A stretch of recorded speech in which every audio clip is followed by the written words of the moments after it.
Hey, what's happening, MPN? What's going on, brother?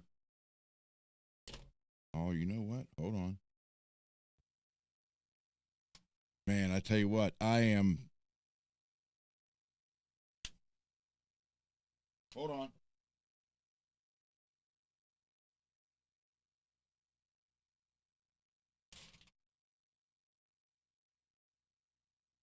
Watching the Flyers lose again.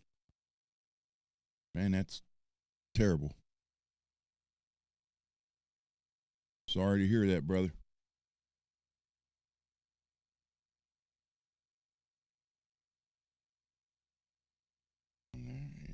Okay. Uh,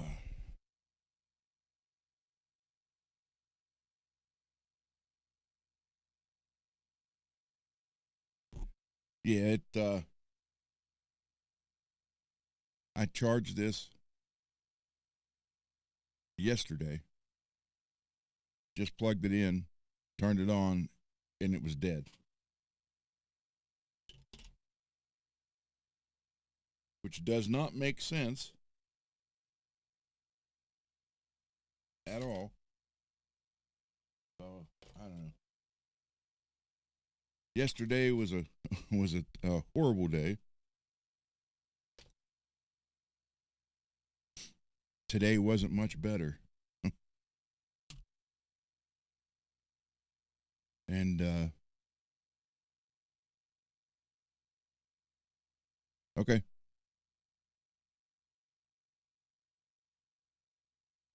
So everybody else who is here, hello, and thank you for stopping by on this Thursday night. Yo, hey, Kurt.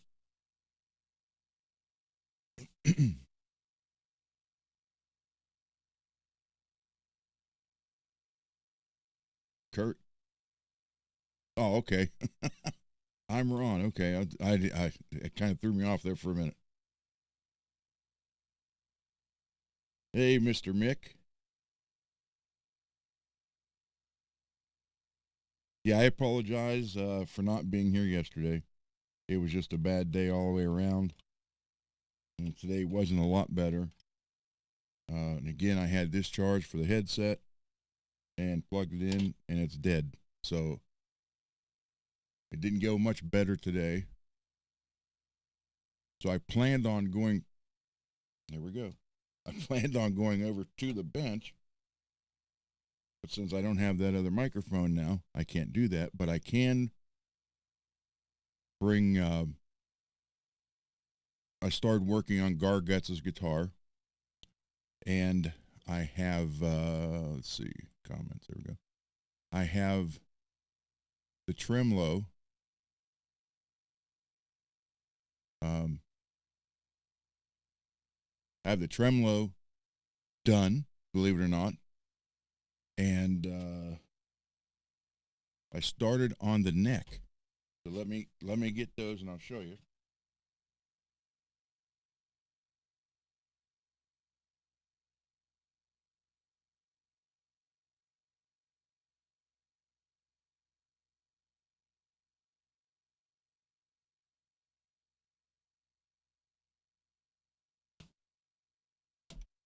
Okay, if you guys remember, hey Peggy, sorry I didn't give everybody the heads up time for tonight. Like I said, it's been rough. Um, so for those of you who were around, wow, that's really bright. For those of you who were around, you saw what Garguts' guitar looked like. I mean, it was definitely wow. It's one of the ones that everybody was saying that I should have either power washed it or sent it to Dane and let him power wash it. And I don't know.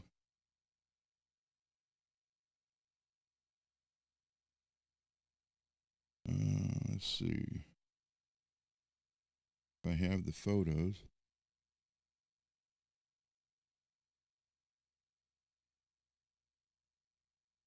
of when it got here because it was bad.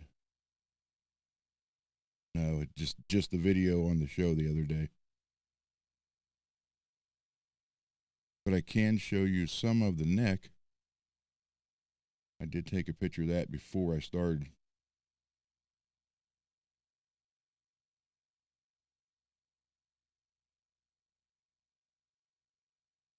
So you can see right there, the rest of the guitar was just as bad. And I mean the entire guitar. The pickups, the tremolo, everything.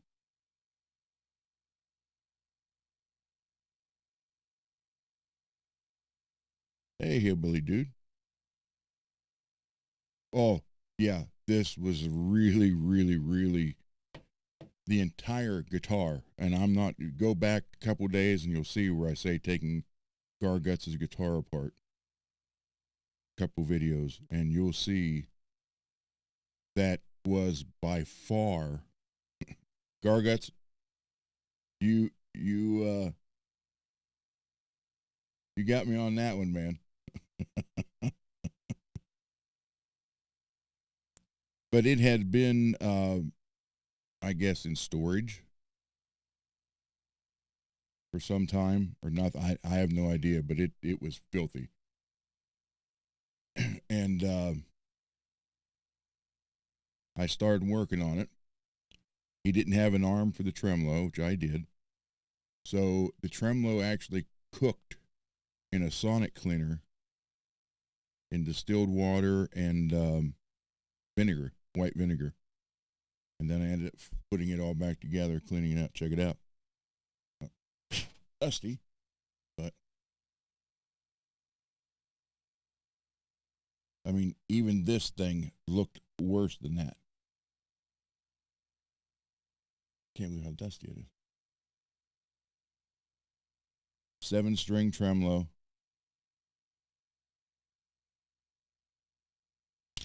Ow, that hurt. And then the neck. You guys saw what the neck was.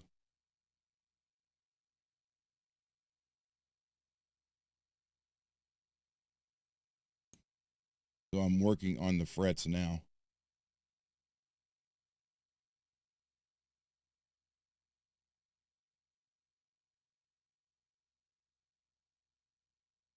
So there is a dent right in there. It's like, you can see where a string got smashed in there. So I'm going to try to raise that out with some steam. And that's exactly what that was. You can see the ridges. But the entire neck, now it is getting repainted. So the guitar, I'm telling you, go back a couple shows where I put on there taking Garguts' guitar apart and working on a bass. And you'll see how bad it really was.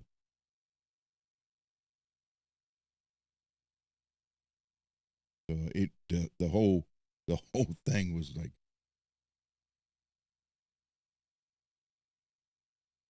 yeah, I thought about that, but I gave my word to Garguts that I would do it, so I wasn't going to send it back. I mean, it crossed my mind, especially when I pulled it out of the box and saw it, and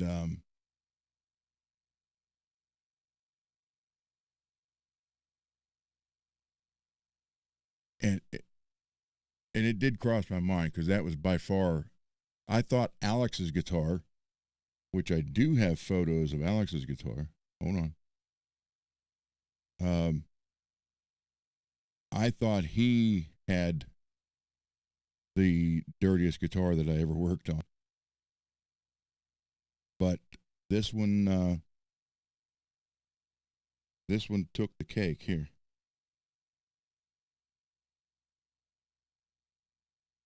So Yeah, here was Alex's. Alex's tremolo came like that. Come on, there we go. And then here was his strings, 4-year-old strings that he continuously played on.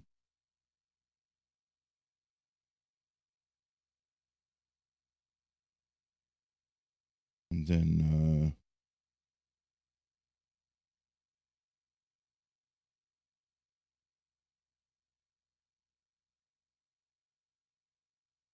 yeah, that was Alex's when it came here. And that, I hate to say it, that actually looks clean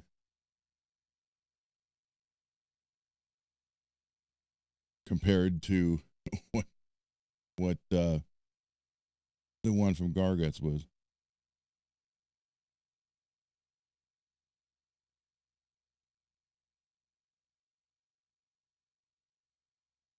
But look, I mean, the string, yeah, it was. Yeah, that's nothing compared to. So I got to hand it to Garguts, man.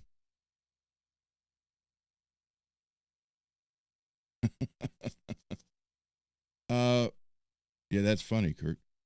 Well, what happened is Alex has never messed with a Floyd Rose tremolo ever. So his guitar actually went from what you saw there to this. He wanted to.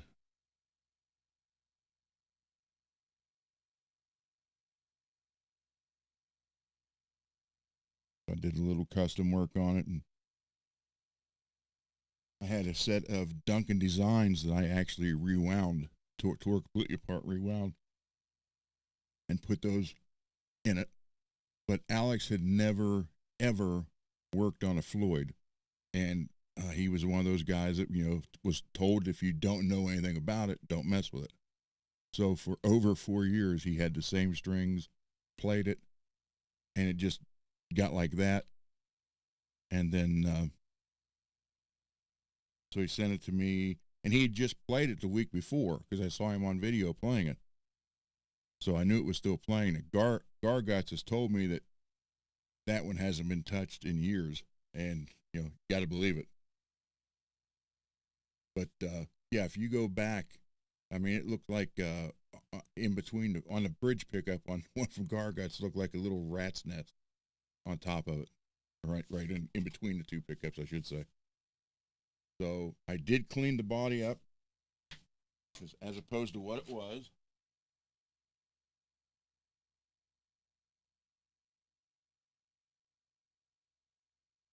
Again, this is getting redone. Yeah, this will give you an example.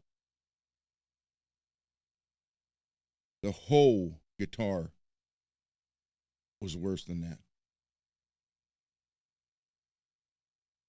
But look at the.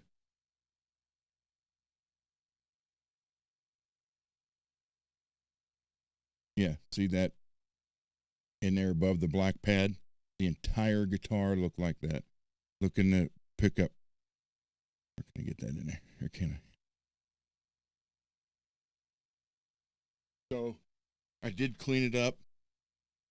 This is what I was going to take apart tonight, but since I don't have the other mic working, I can't do that. This is all going to get painted.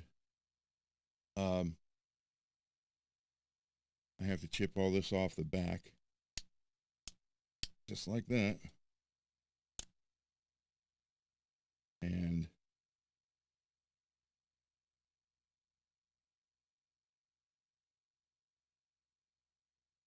so what I'm going to do, what I'm going to try, I don't know if it'll work. If it doesn't work, then I'll have to strip all the stuff off. But I'm going to try to fill that and that and the other couple spots down in there, and then block sand everything level. And if it looks like it'll work, then I can just sand the rest of the guitar down and go from there. If not, I'll have to strip all this paint off down to the wood and start all over.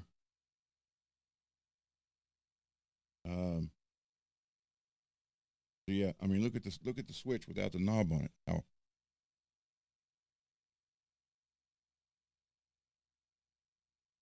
so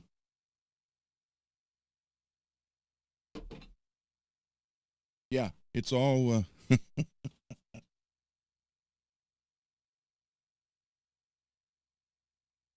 It is what it is.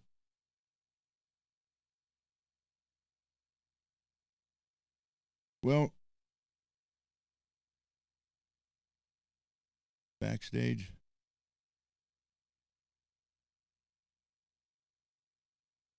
This whole situation with this particular guitar was kind of strange, anyhow, and I was kind of put on the spot on a live show, and I gave my word that I would do it. So for that reason alone, I'm going to do it. Plus, the transformation from what you see to what it will be is fantastic, and it will be on the Relic and Roll page on Facebook, just like Alex's Kelly is. So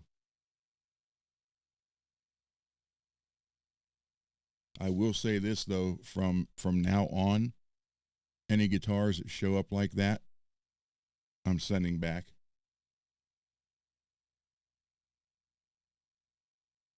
Thank you, Kurt.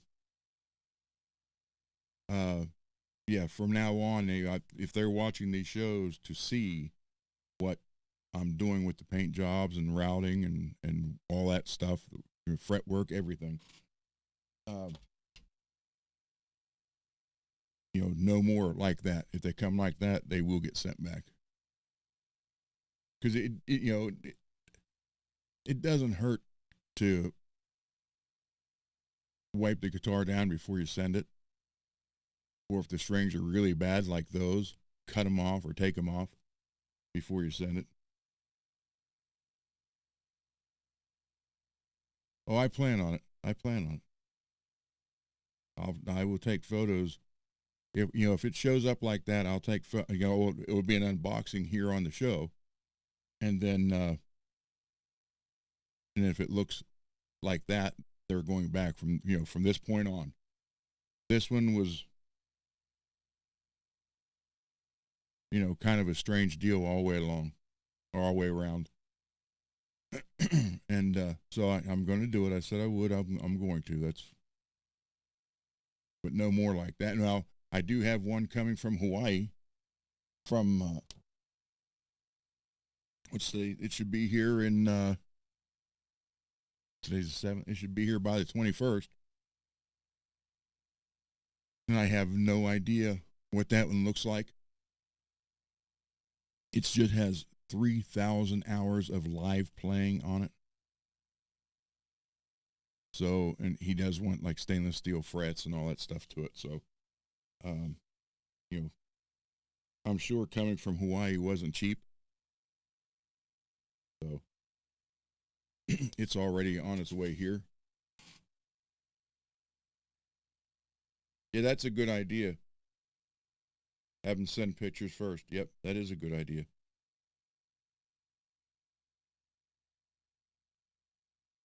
I kind of, yeah, I like that idea. I like that idea a lot. You got to, I don't have a business phone number on here, so you got to go with via email anyhow. So they could send photos and say, here it is. You want, and wait, I don't want, so sorry, I forgot all this, everybody. I know I want to say hello to Mr. Mick, MPN, Kurt, and as we go down the line, we have Peggy. Hi, Peggy. Hillbilly Dude. Backstage. Jim. Hello, Jim. And again, I'm not looking at the camera to not pay attention to you. The camera and my part of the show is here. The chat's over on the other monitor, so I do have to look over. The backstage. Yo, hey, what's happening? Of this white guitar, this Ibanez, yeah, it's Garguts.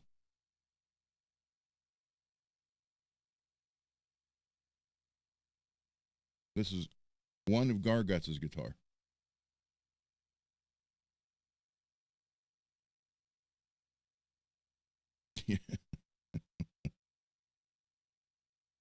By the way, MPN is the very first person who has the very first Cosmo series of paint jobs. And again, those are all one off. There'll never be two the same. So he's got the very first one of that.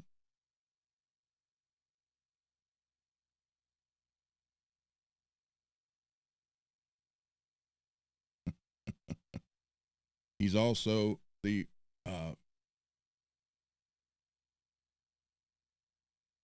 has well, you got two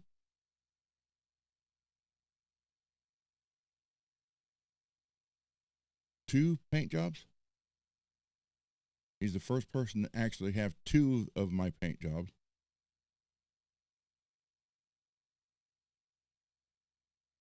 Yeah, two painted. Yeah, there you go. So yeah, the Cosmos are, I will do more of them, but there will never be two alike ever. So each one of the Cosmos will come with a certificate of authenticity.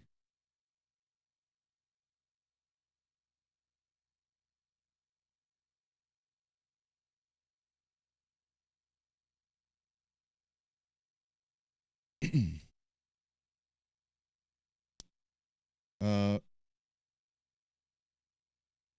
you tell me what's so. Well, again, backstage, all this happened.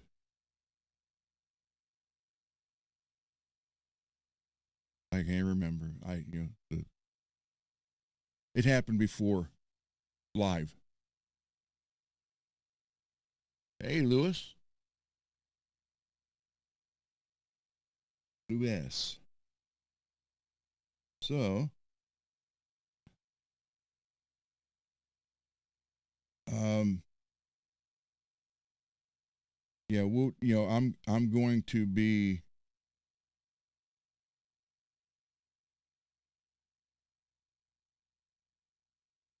It. I'm going to do it. Like I said, get it done, get it back. It's not going to be, super fast. Like have it done next week. It's supposed to rain here the next 5 days, also.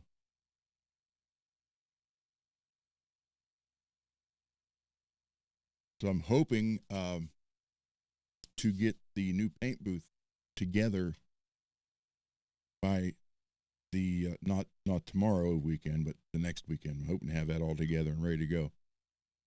And again, the first two that come out of that will be Bay Area Rich's Buddy Guy, the red with white polka dot Buddy Guy I'm doing, and then the one that I have for Dane that he sent me to do whatever I want to do to it. So that's what I'm trying to I'm still trying to figure out what I want to do with that guitar. I mean, Dane sent it and said, "Here it is. It's a blank canvas. I don't care what you do to it. Do it." Except he did send a bridge, a certain bridge he wanted. So I had to take the old bridge out, plug the holes, because this new bridge was about half the posts going to the body were about half the size of the original. So I had to plug them and then center this one up where it should be, then redrill the holes and get it in there, which I did. So both of them, both Rich's and Dane's, are both ready to paint.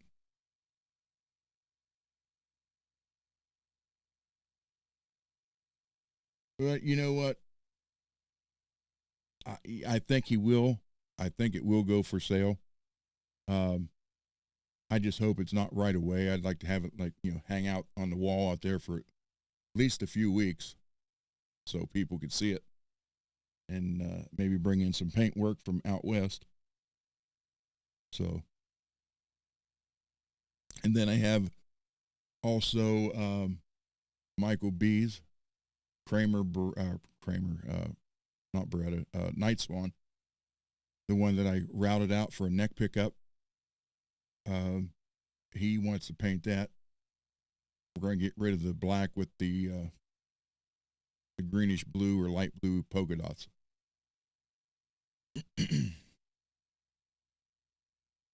So I have some stuff lined up, and I have a couple people emailed me, and they're more or less waiting till the paint booth is up and working.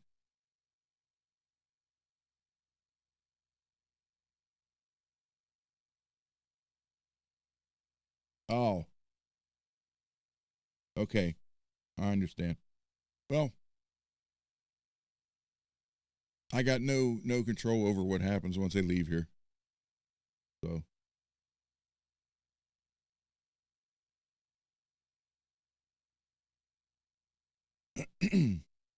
but yeah, I'll be doing those, and again, I got people, said soon as you get those two done, the paint booth's up and working, and you get those, the polka dot and the one for Zim's done, let them know, and then I'll have stuff coming in all summer, and now I'll be able to go probably till hey Zach, probably until into December and paint. Yeah, he's supposed to. He did one. Yeah, I hope. Yeah, I think he is, Kurt.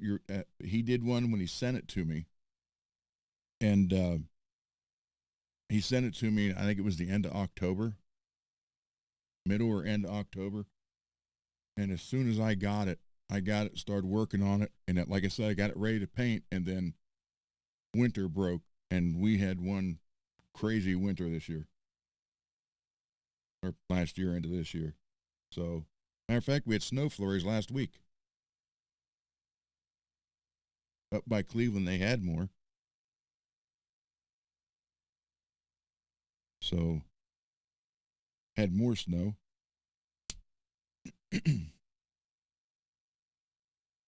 So, but Dane did say, he'll when it comes back to him, they will do an unboxing video, and he'll go through it, show everybody. I had one idea of a paint job, and I'll actually show you what I wanted to do with it, but I did not. I didn't commit to it yet.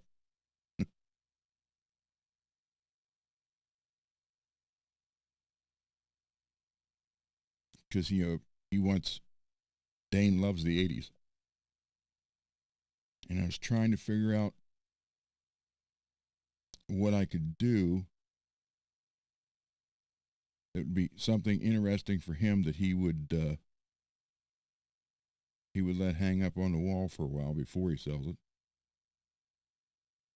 And this isn't my paint job. I don't know who did this, but I was thinking about doing something very close to this.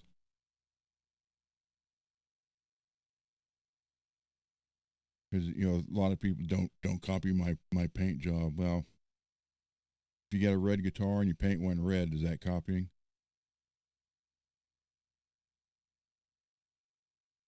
Hold on here. It's here somewhere.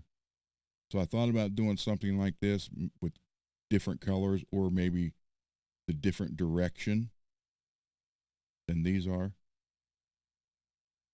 Because I think this one actually, well, I know it's here. As soon as I see it, I'll. Nope, that's not.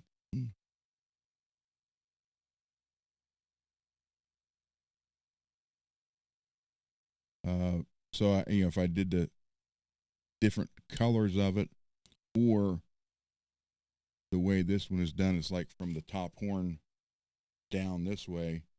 I thought doing one from the bottom horn up, and you'll see what I'm talking about here as soon as I come across it.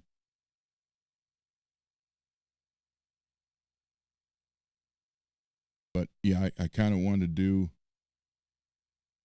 um, I'm trying to come up with something that he would like, and something that I would hope he would, at least hang on the wall, let hang on the wall for a little while.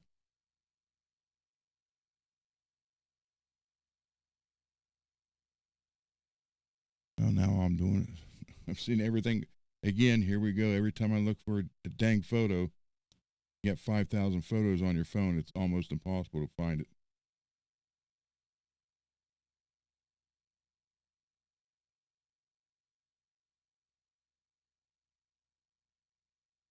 I've had to have passed it up. Dang it.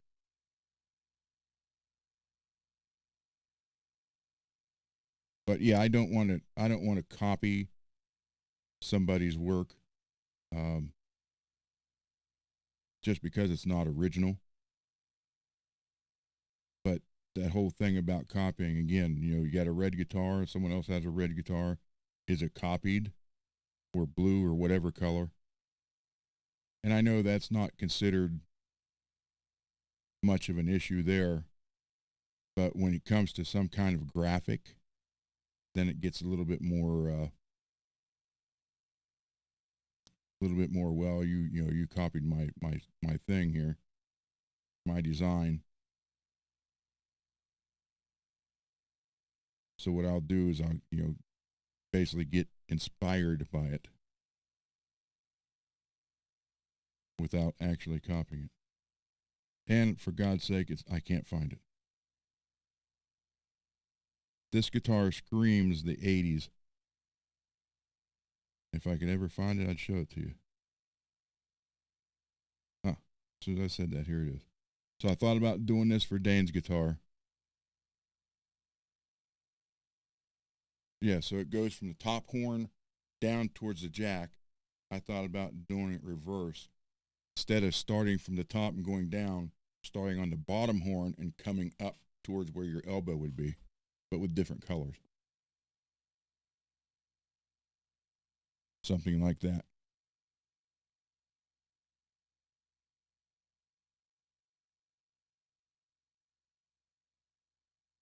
So I would just come like right here and go up that, or up that way, from there to there.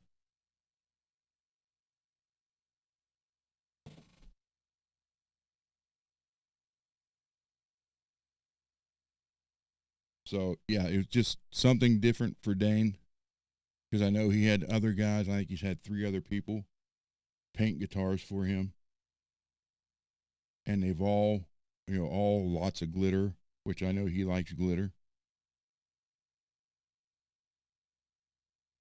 But I can, excuse me, I can add that into this, uh, and then go from there.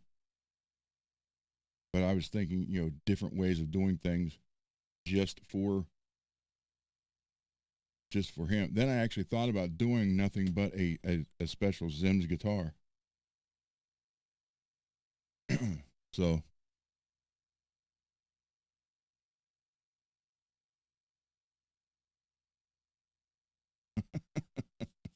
thank you, Multi.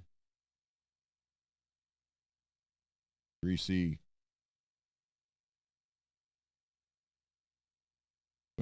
Thank you guys for coming out. Like I said, yesterday was terrible. Today wasn't any better. And I plugged the headset in after it charged, and it's not. It come on red. I was like, "Are you kidding me?" Which changed everything. So I can't go to the bench because I don't have a mic over there now.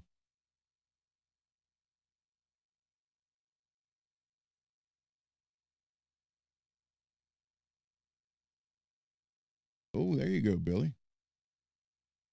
Day shift starting Monday with the weekends off. Man, you can't beat that.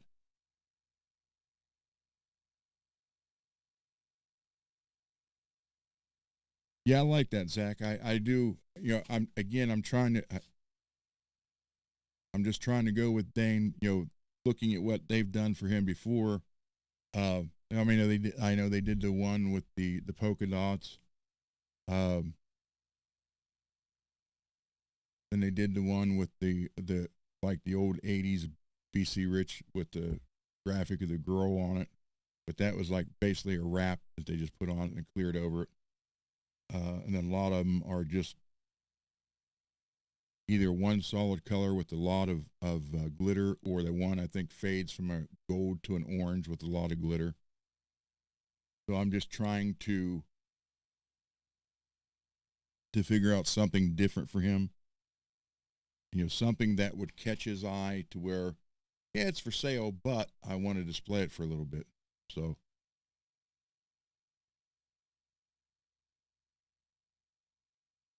yeah, I can use a brush, and like I said, my daughter did buy me a nice airbrush for one of my Christmas gifts. I haven't messed with it yet, and it hasn't been years. It has been years since I did anything with a paint or an airbrush.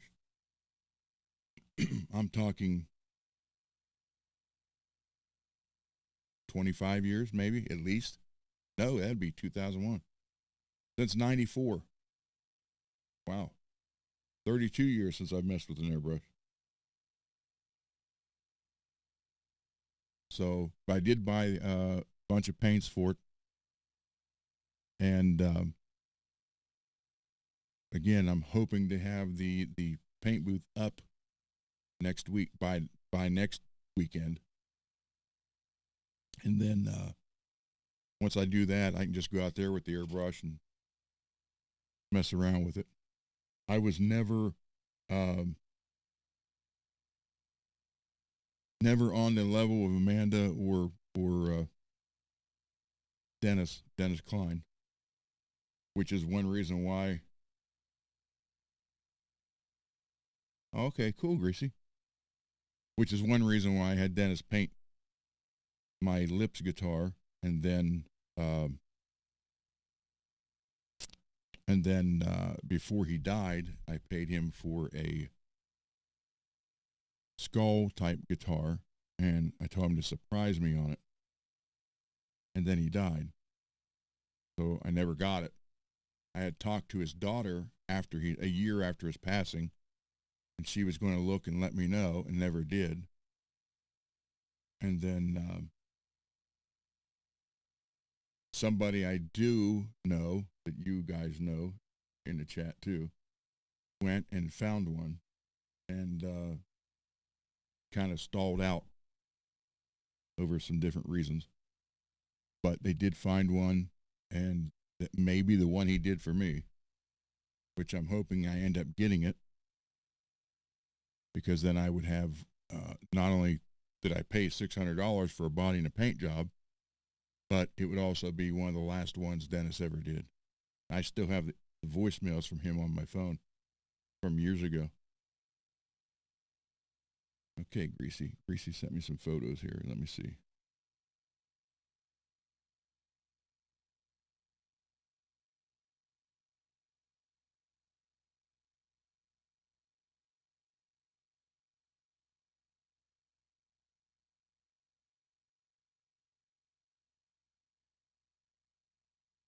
Where'd you send them to, Greasy? I don't have them yet.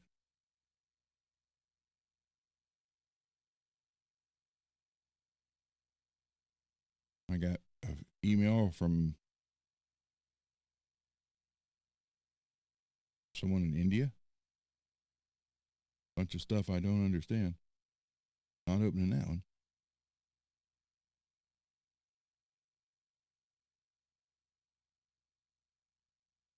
Not here yet.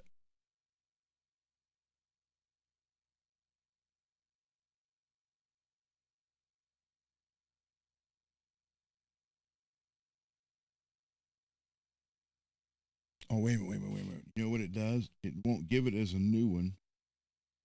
It'll go down to one of your other ones. Hold on, Greasy. Yeah, it should. What can I just do? Yeah, there it is. Ooh, that's sharp looking. Come on. Hold on, hold on, hold on.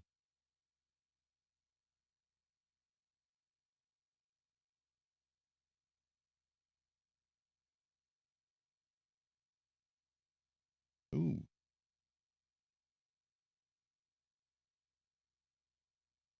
Greasy's new Telecaster. Paisley. Which, by the way, Brad Paisley grew up 15 minutes from me. And the guy, all his old guitars were Crook guitars. And the guy's over in Moundsville that makes them, which is 15 minutes away from me. He's still, well, he got hurt, but I think he's still in business. With Crook guitars and hey, where's the other photo? Hold on.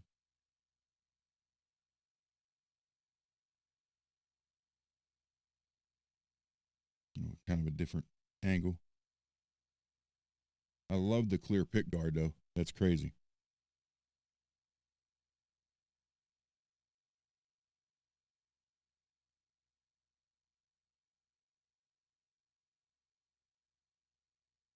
I like that a lot. That's sweet. Very cool.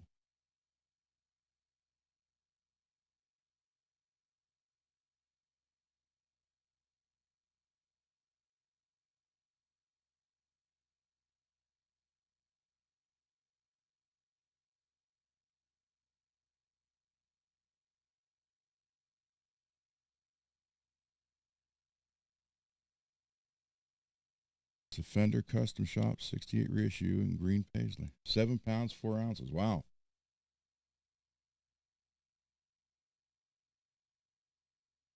That's sweet looking. I love the looks. But I'm a fan of green guitars anyhow. You really can't tell back here, but out of the way here. There are 1,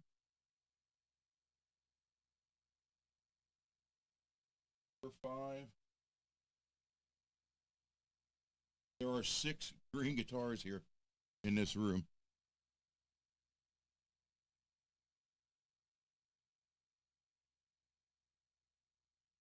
Lewis, oh, you never owned or played one? Wow.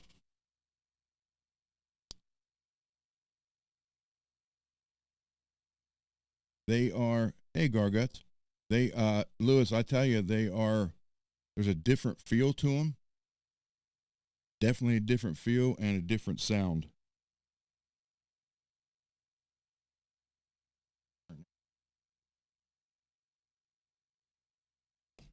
Yeah, definitely a different feel and a different sound to them. They're kind of cool.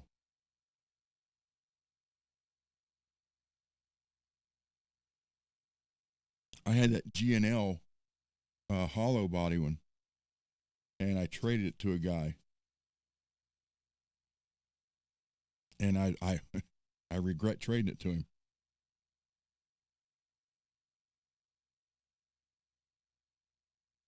So I have the Buck Owens telly that Barry Rich got me. Thank you, Barry Rich. I have the blue and silver or silver blue burst from Tees. I have the one that the one that are made the brand. I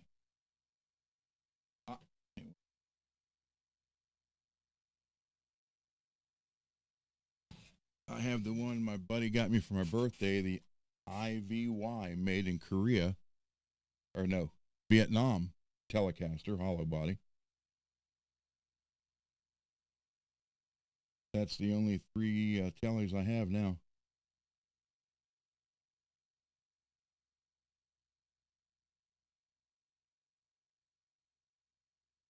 So, yeah.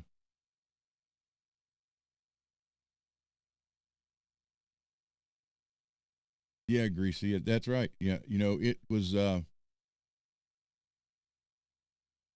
they are I don't know. I don't even know how to explain it. A lot of people want to compare them to a Strat, and they're not. Um, they're basically in a league by themselves. But and what's funny though is I found out a lot of people fall into the category of you either love it or you don't like them. It's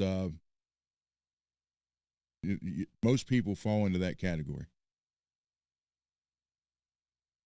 You either love it, think it's the greatest thing, or you're like, okay, this is nothing, and stick to whatever you have.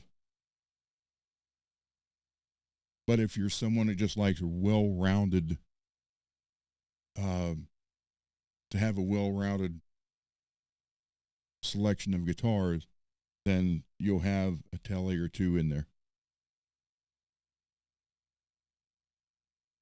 But they do,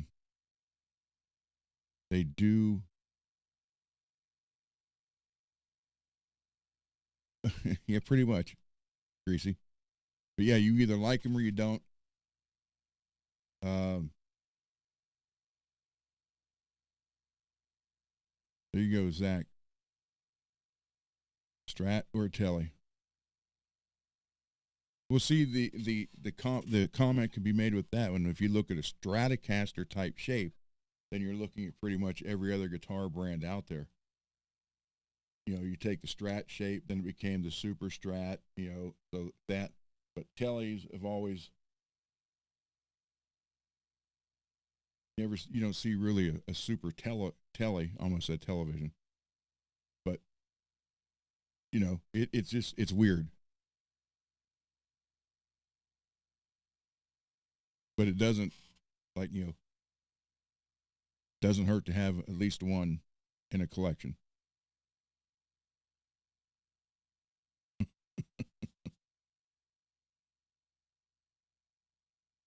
Let me guess, Lewis. You go to the store, you have television.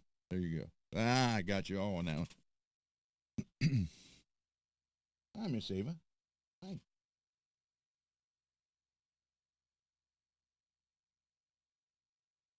So there was something. Oh, Garguts. Here's your tremolo.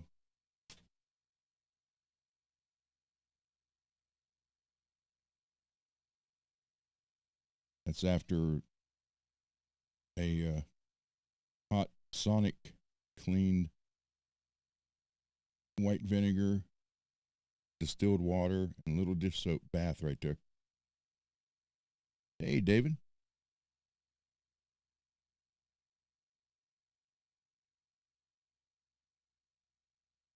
And I'm working on your neck, sir. Hold on. It's getting there.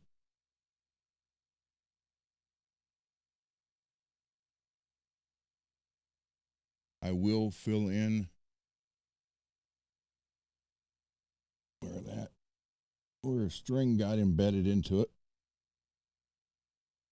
I'll see if I can raise that out.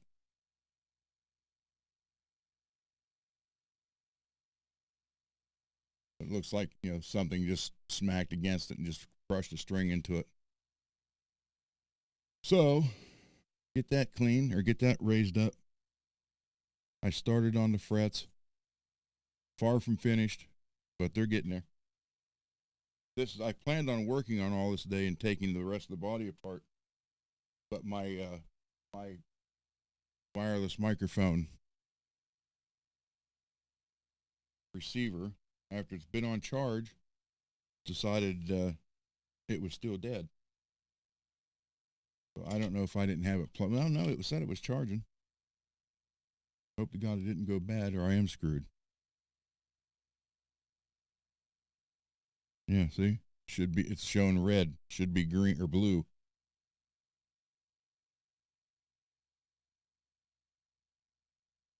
And I thought it would be cool if I could plug this into there and put the charger in it, and I wouldn't have to worry about it.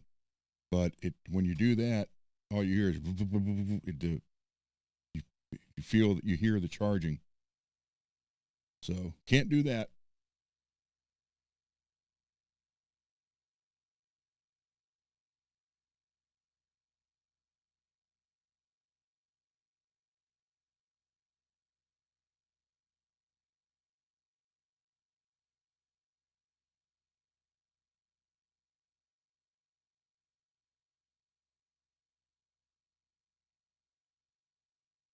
Cannot do that.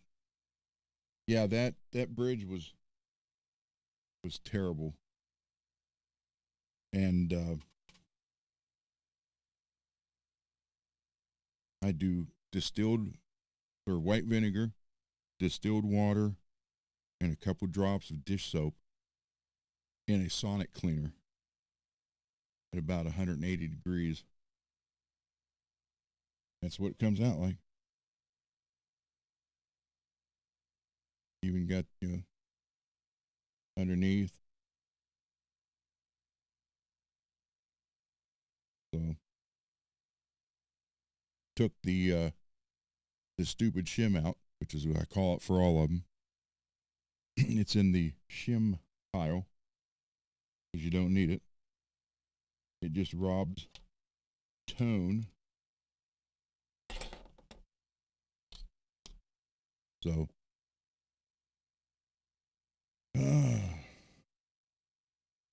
the arm, and the base right there that screws into. That's one off of a Floyd, and it fit perfect. Turn around that way. So that's actually a whole new arm and everything because the last black Floyd that I got, I always put push-in arms in them. So it was never ever on a guitar. I got the Floyd, took it out, ordered the push-in, and had this sitting there, so it worked perfect. Jerry White. Okay.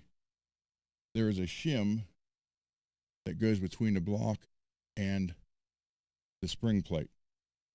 All it is there for is to reinforce the string plate. But it's just another piece.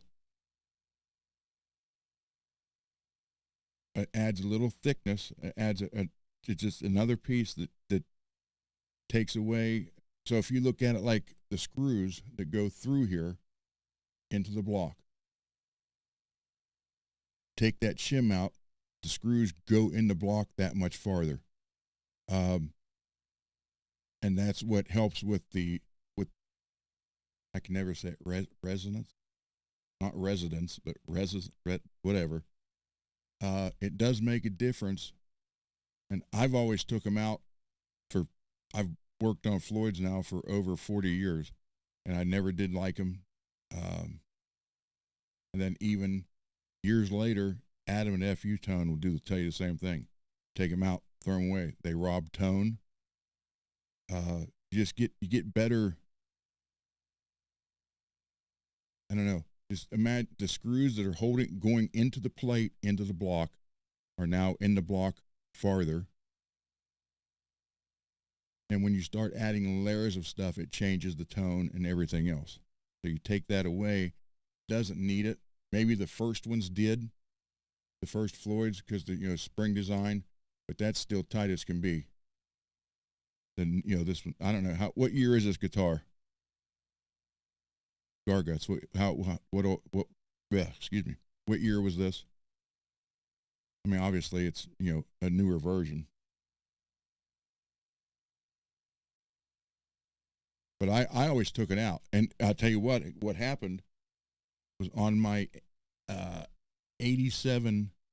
I actually bought a brand new 1987 in 87 ESP M1 Custom, and I still have the original ESP bridge for it, and I put a black Floyd in it in 87, and I took it all apart when I got it, cleaned it all up,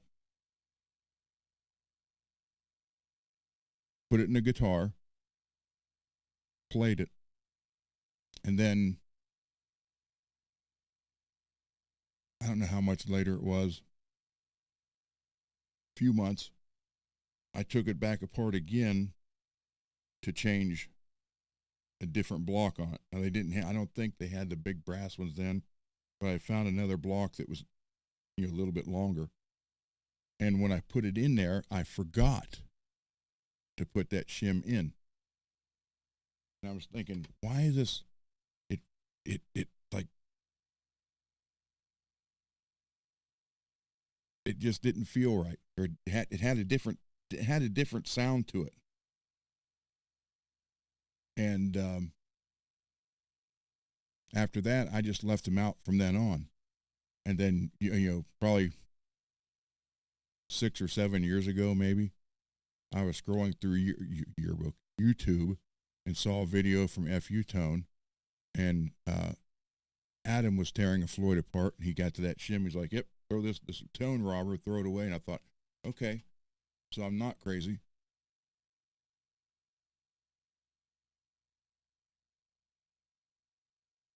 But it just it gives it, again, 87, because I custom ordered that M1 custom with a little bit wider, not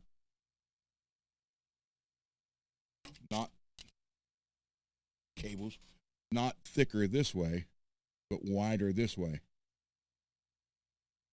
And so I ended up paying like 20 tax and all $2,700 for that guitar in 1987.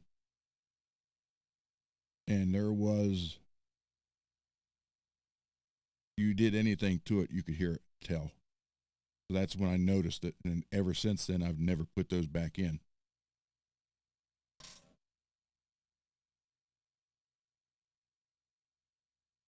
So that'll be 39 years now, and I own, my God, 130 some Floyds, and none of them have that shim in it.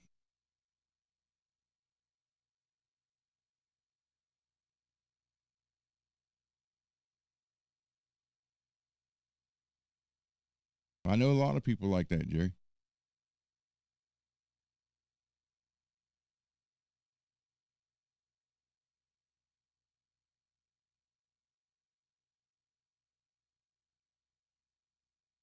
How much is it? They sell that shim, I think, for $7.99 on the Floyd website. I think it's $7.99. And I probably got 28 of them sitting over there now.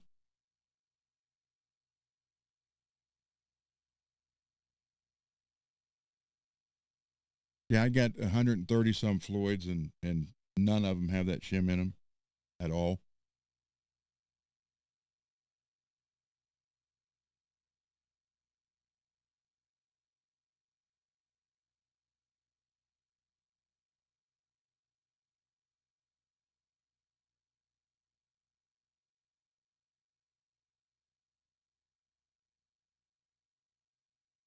I might have to do that. Sell them. Because I don't, I take it back. I use them for? Like I had part of the pegboard when I put that big shelf on top. And it's got 4 places for that pegboard, that shelf is, God, that's every bit of 2 feet long by, well, it sticks out far enough to where it blocks part of the light. So it sticks out probably a foot or more. And it's heavy. And the way I have that pegboard screwed into the concrete wall, the one area so if you're looking at the shelf, it'd be the top on the left-hand side, which was right by where I had the spacers in it because I got it going into the block. And apparently that spacer wasn't out far enough. So when I got the bottom pieces in and the other top piece and that one, when I went to shove it down, it kind of, the top one on the left-hand side popped through the hole and split it. And what I did is I literally lifted the shelf up, shoved it back where it should be, and took one of those spacers and put it across that split section and then ran 2 screws into it. So I use them for stuff like that, but I don't use them on the Floyd.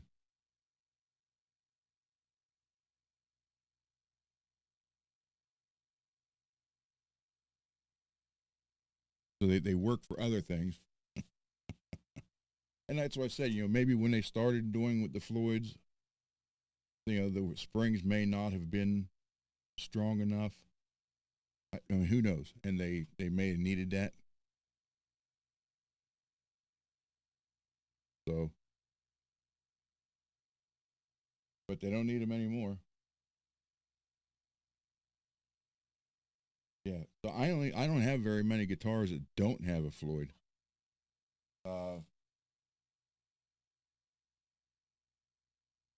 well, the Sandoval has the Fender Strat. Obviously, the Junior doesn't have one. Then I have one George Lynch with the Godot on it because I went gold with that one. The rest,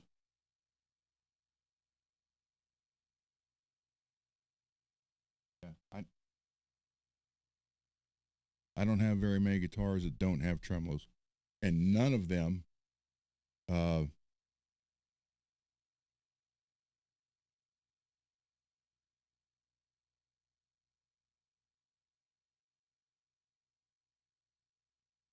uh, I don't have any that are decked. Now my M1 Custom in '87 was decked.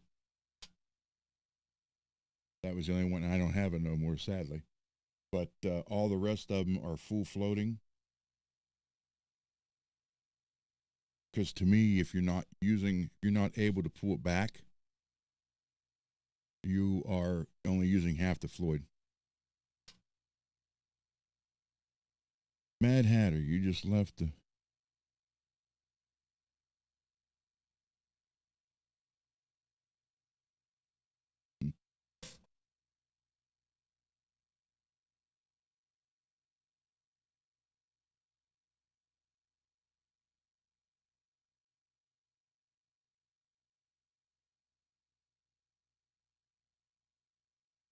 I'm I,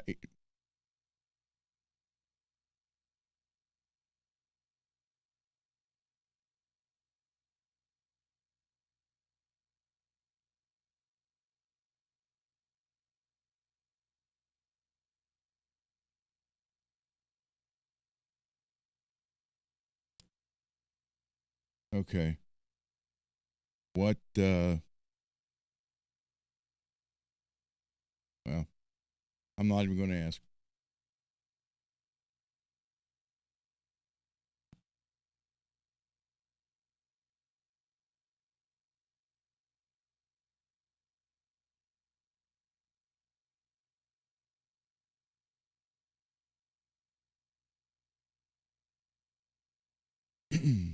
I'm not even going to ask, man.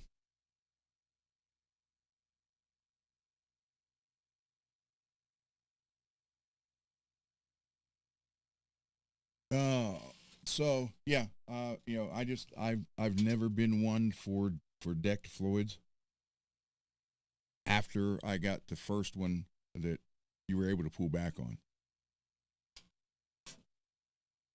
Once I got that and realized, hey, this is how it's supposed to be, I've never had another deck.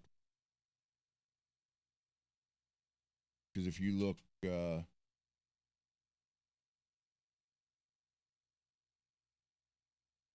I mean, when you have a decked um, Floyd, to me, you might as well just use a Strat style tremolo.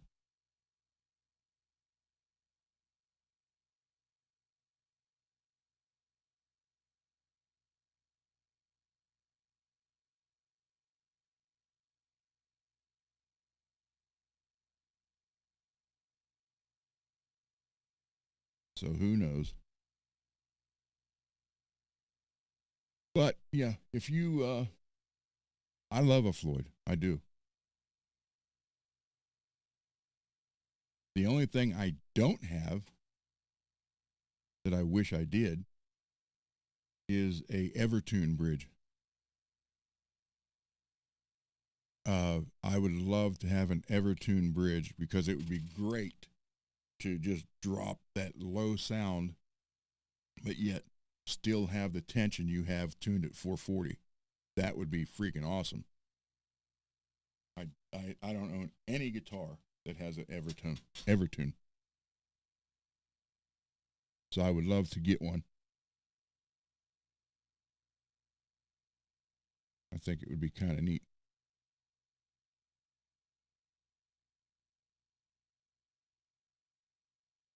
I do. I do want one, but I just look at it as far as a Floyd. You know, if you don't use the full thing of the Floyd, you're only using half of it. So why? Well, now that they got the new American ones that Mister Mick has, once you get into, I don't know what the charges are. You know what they're charging as far as what they're doing. I know they had uh, you couldn't buy the 1000s before. Now you can, and you used to be able to get them off of Reverb for $110. Now, if you want to buy one from Floyd, I think they're over 200.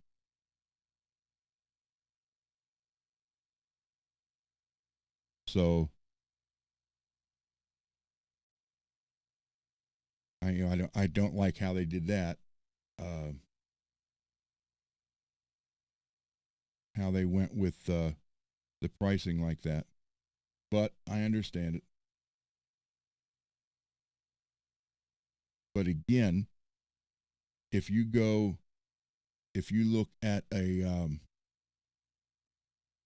special, I will say that the specials, the saddles are what suck. The saddles are what suck on a special. Their magnet won't even stick to them. Take the block out of them, and the magnet won't stick to them. That's what fails. The minute you give it a little bit of a tight turn to block, to lock the string in, it'll, especially if you're using a stainless or titanium type screw, it will, the screw will just, you'll feel like a little snap. You'll hear it and feel a little snap and jerk.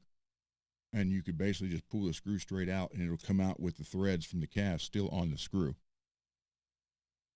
And then I saw a video where a guy was like, oh, don't throw these away. You can, he was making his own helicoil kit, which, if you don't know what that is. Good night, Lewis. Be good.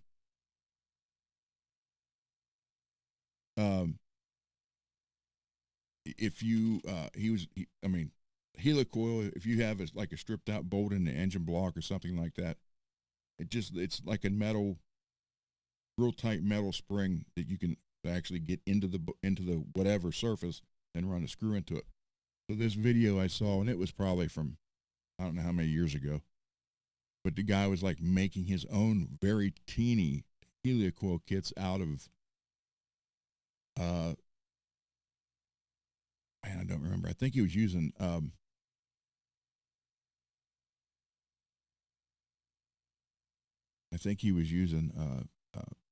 paper clip or something and wrapping it around.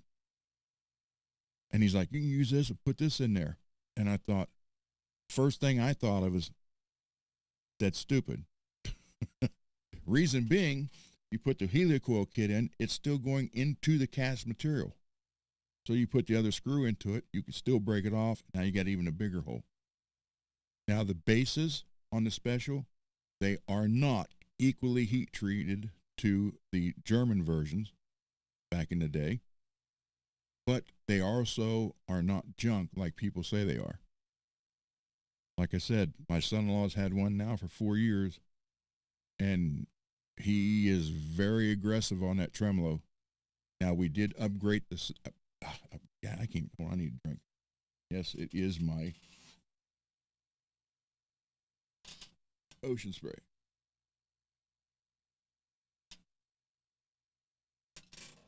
But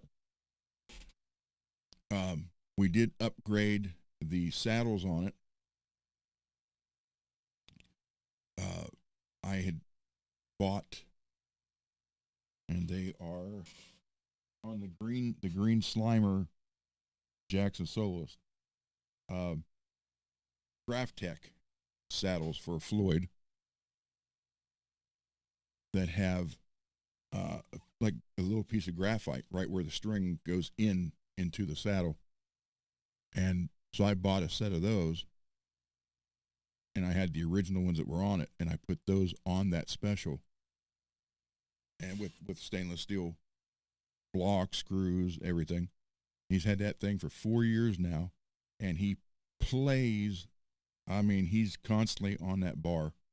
He's been in recording studio with it. I don't know how many shows live. He beats the crap out of it to where he actually bent the bar. We had to put another bar on it, and it's all on the base from a special, and it's still fine. It is not worn out. So when people say the specials are junk, the saddles are. Don't even mess with them. And if you buy chrome, well, if you don't care about the colors, there's even on Amazon, there's companies that make stainless steel saddles for like $50. You can put one on them, but they only come in like a stainless color. So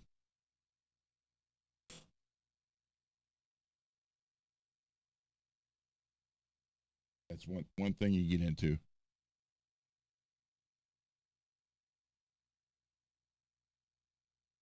So it's hard to, one thing is bad on it and it's really bad, and then everybody just blames the whole thing. They're like, well, it's not this, it's not that, and they want to blame the whole thing for being bad, and it's not. It is not that bad at all.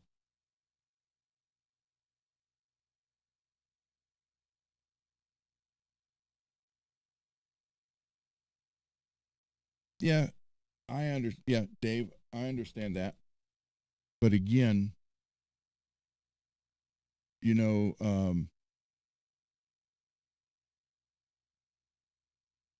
what 20 minutes you can have all the edges rounded over a little bit, and then they're not going to strip out like the cast ones will. I have a whole. I'll show you. Hold on.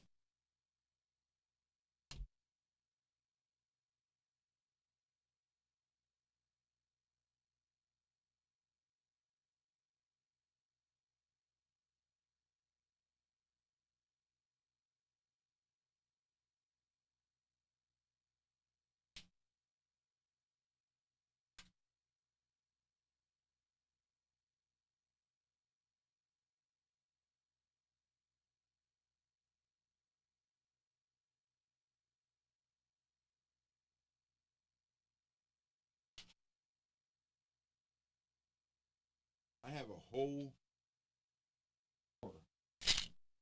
of those are all saddles for specials. And I've had a lot of people that come in here and they're like, I like to have the tremolo or something better on the tremolo. See, I think this one might even be stripped out already. And they'll buy a set of saddles and we'll still use their bar. Yeah, look at this. I mean, why that one's in there. There you go. And screwed it in. And then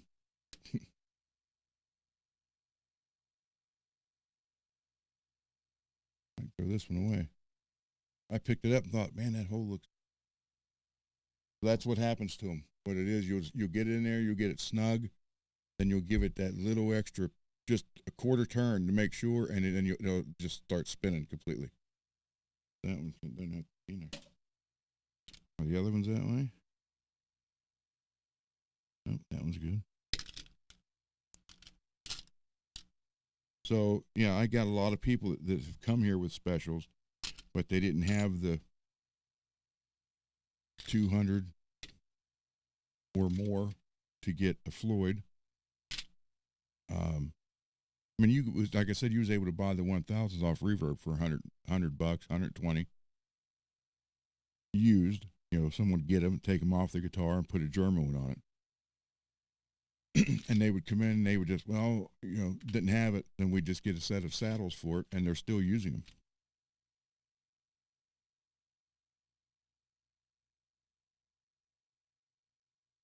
Kitty McFurball. Hello.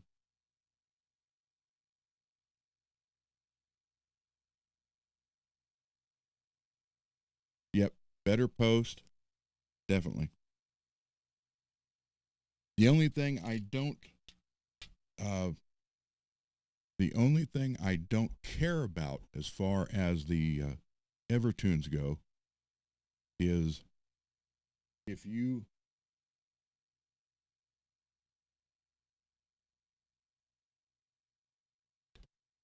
if you've ever seen one in a guitar, and there was a show from a guy who just did guitar repair. He didn't do anything live.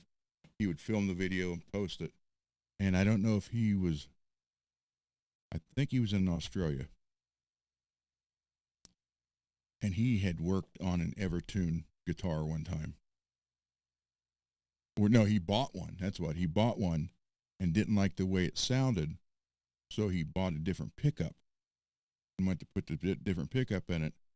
And we took the back cover and everything off. A lot of the guitar is gone. If you take the back cover off, well, like right here. Here's your guitar guts. So all this right here in the middle is gone. It's all pretty much open. So, and it comes clear down to here to up here. So there's a big section of the, and that's why he ended up selling it, because he's like, well, you just got rid of half the body of the half the wood, and he was under the influence that or under the thinking that no matter what pickup he put in it, it wasn't going to sound right, because all the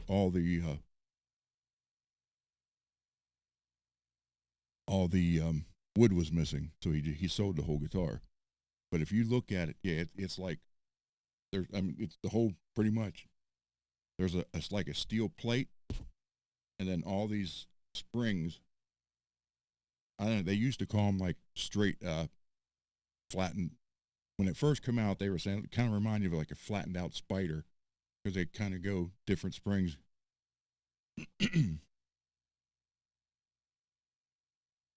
So they're like, well, they took all the wood out, but they put a plate above it. So when you're looking at the guitar upside down, there's more or less like a thin steel plate, and then all the springs and cogs and what have you back to the tremolo.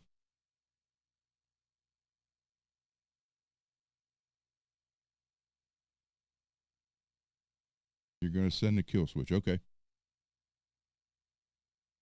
Jerry. Hey, Jerry. Let's see.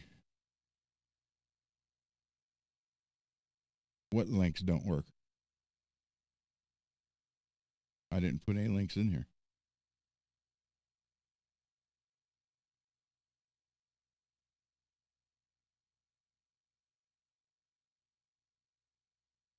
Unless you're talking about the links for the shirts and the hat. But that should.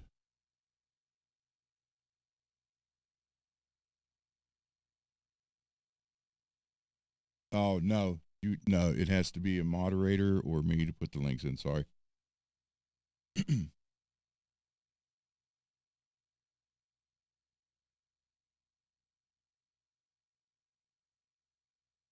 Yeah, but I personally love Floyd Rose.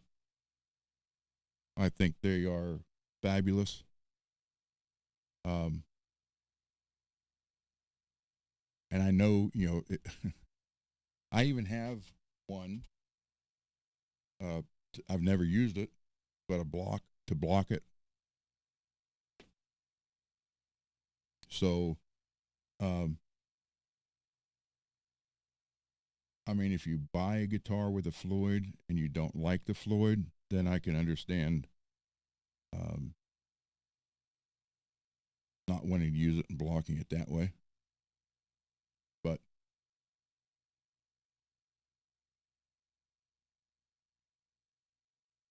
yeah, so like if you look at the Strat style, there's still a lot of basically a lot of wood there too. But the Evertunes, excuse me, Evertunes, man, they take the wood away big time.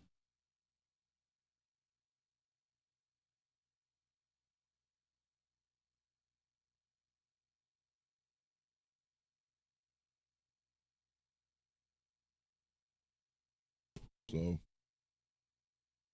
but I do want one just for the fact as low tuning as you can go, and you can keep that same um, you can keep that same tension as like a 440 tune. Because I know even like on my baritone, you're getting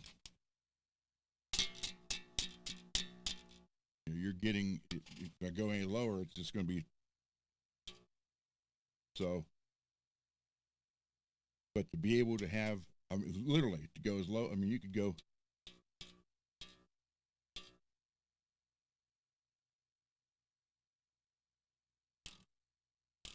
There, imagine being able to go that low. Look how that's vibrating. You can see that. So imagine being, so it'd be, I can't even get it to do it.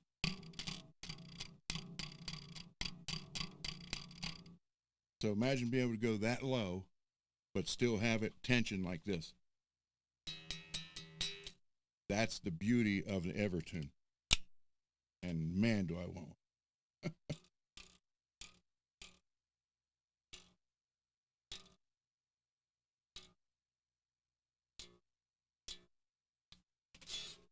So, and Evertune does have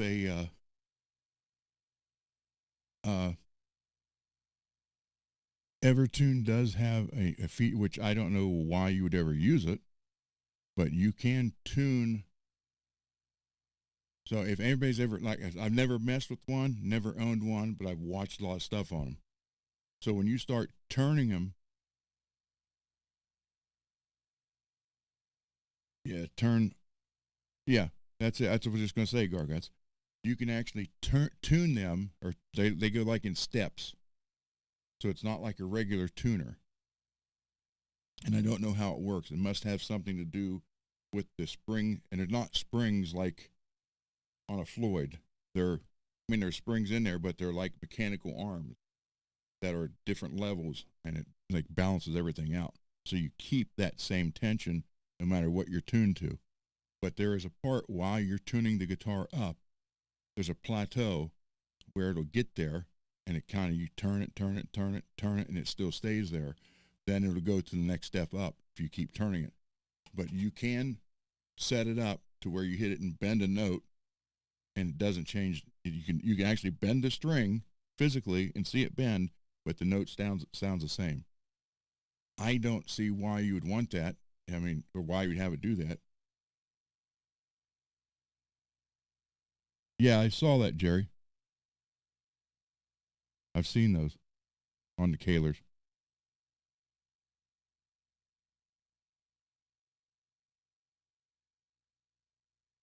But yeah, I mean, I don't know why.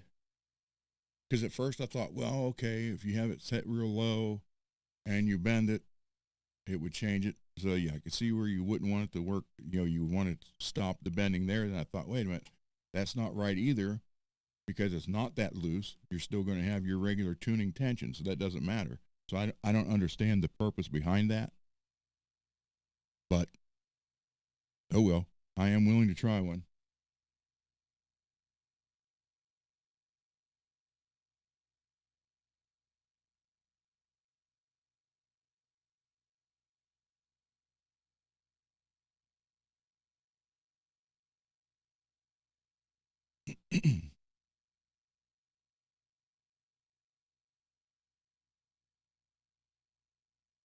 Yeah, Jerry, there is you can compensate on that with a Floyd, but there's also I'll show you. I have this too.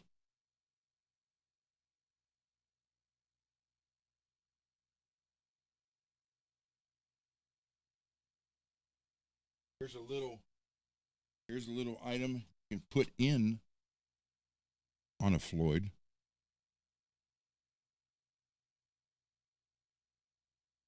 And what's great about this, even though it looks like it is a spring, it's not a spring. And you put it in the spring section. Set your Floyd to where you have it level and where you want it. Then you just put this in there. It's called a tremory. TREMMORY.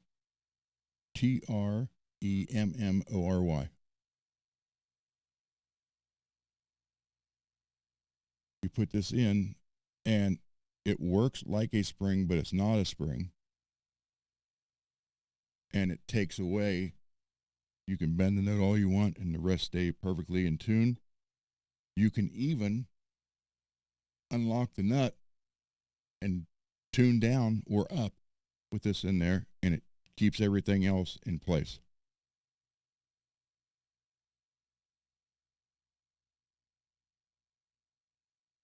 But yeah, it works fine. The only thing I don't like about it, so there's always pros and cons. The only thing I don't like about this, though, is if you like to. Okay, go over here. If you like, well, let's just use this. Let's use the new one.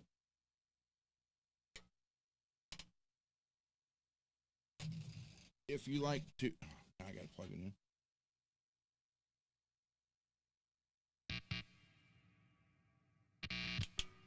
All right, you guys hear that? So if you put the tremory on there, you can no longer do this.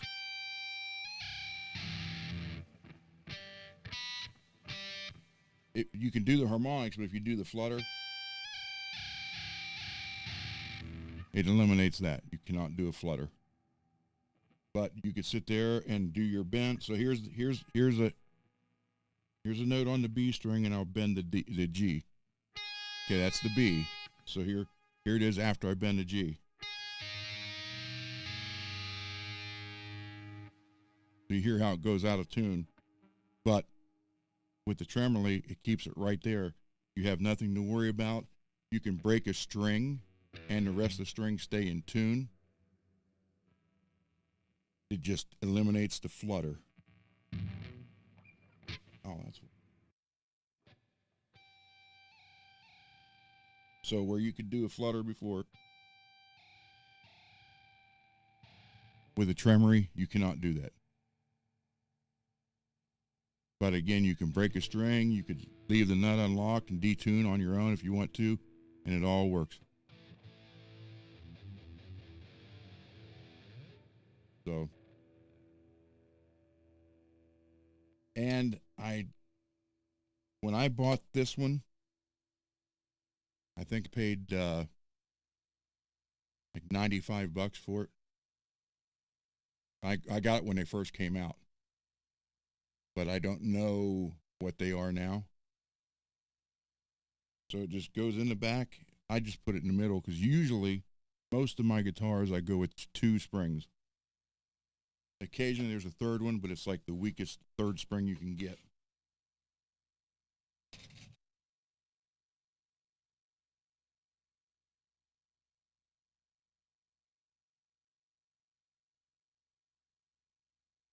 But it comes in handy. I mean, if you ever worry about breaking a string and going out of tune, or you do a lot of bends and worried about the other strings going out, this takes care of it. And you get, I have the dial on it. So what it does is you have your tremolo set, you put that in there, and then you, where it goes in place, where it's locked in, then you just tighten the dial and it'll hold it there. Or it has a little set screw you can put in it instead.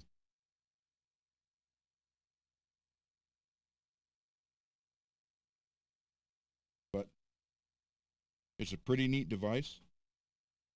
Comes in this little bag.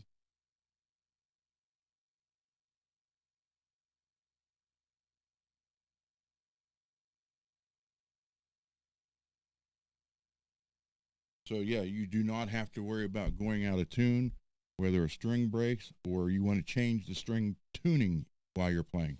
You can. 105. Okay, so they went up $10.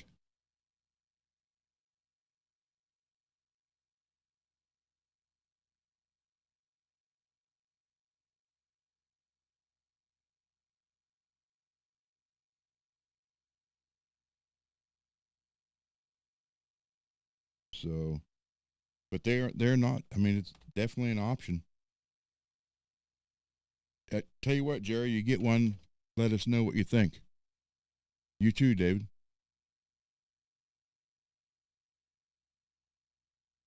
Like I said, though, it takes away the flutter. If you do a lot of fluttering, just tapping it and let it, you can't do that. Oh, yeah, it does. It does pretty much everything they say it does.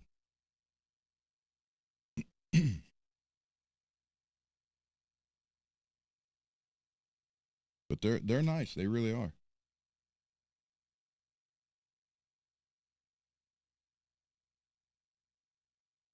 Like I said, it comes in that little bag. Well, at least this is right when they first came out. I don't know what they've changed on them since then. So, but I did that once on in another lifetime, uh, showing it on camera. I don't know if I cut the string. Matter of fact, it was on my Bones guitar because that's where I had it in there, and we were showing it. And I don't know if I unlocked the nut or I may have just cut the low E string during the show, and the rest of the guitar stayed in tune. Oh, Jerry, you sure you're not here in this house?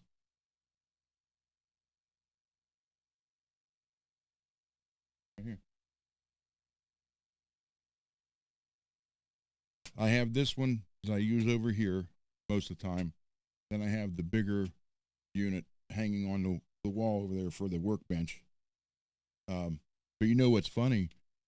You know how people say, was it the snark?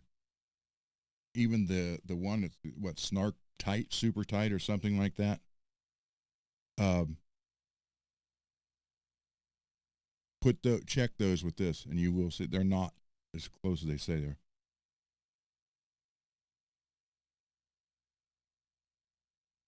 You played a Vola strap with Evertune Bridge. Cool, man. Yeah, someday I'll have one.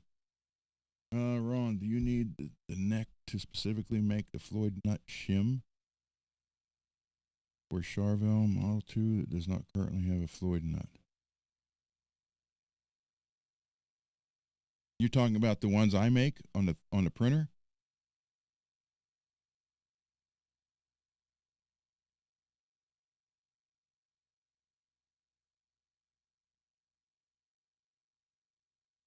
So it's let's see, Model 2.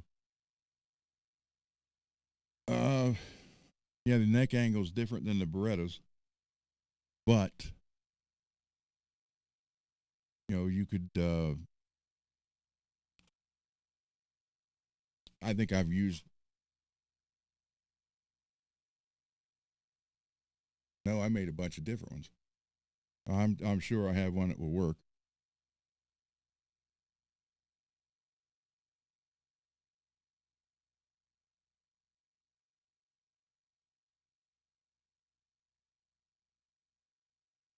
Hmm.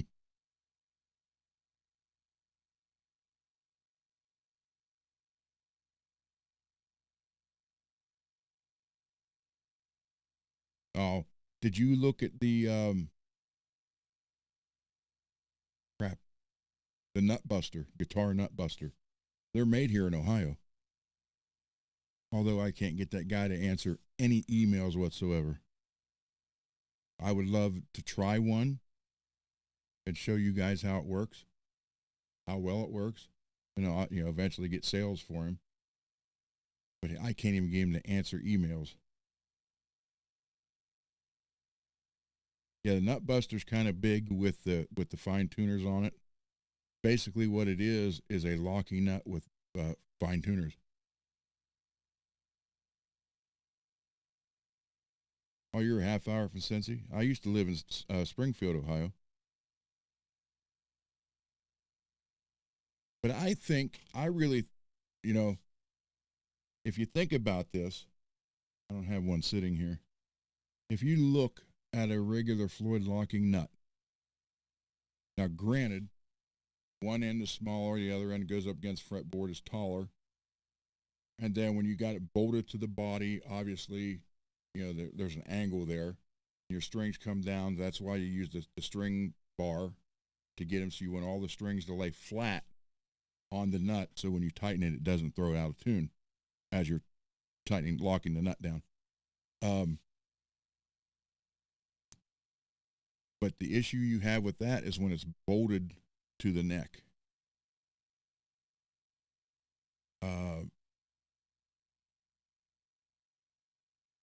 You could probably, and I haven't tried it yet, I thought about it, I could probably do it on that Strat.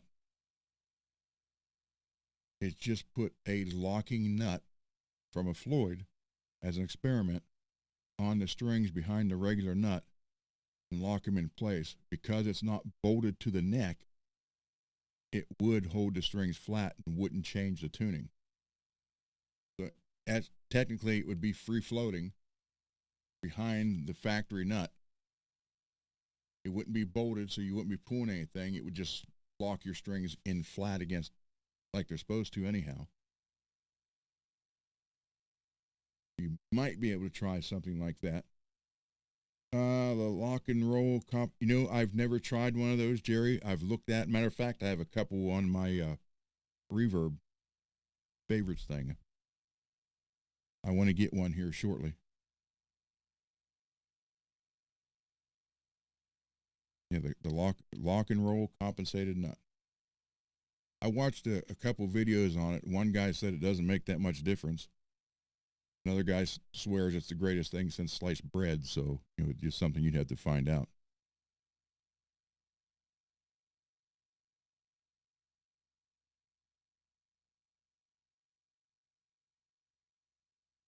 There you go, Dave. Well, my old the Charvel Model 2s that I bought in the 80s. I had every color they made in Model 2. They had the Kaler style, so you had the regular nut, and then behind the nut, it was bolted to the headstock there, ran through it.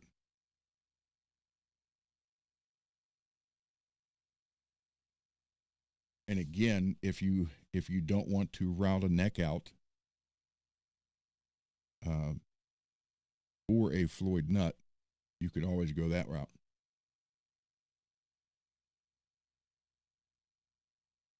But the nut buster thing, as neat as it is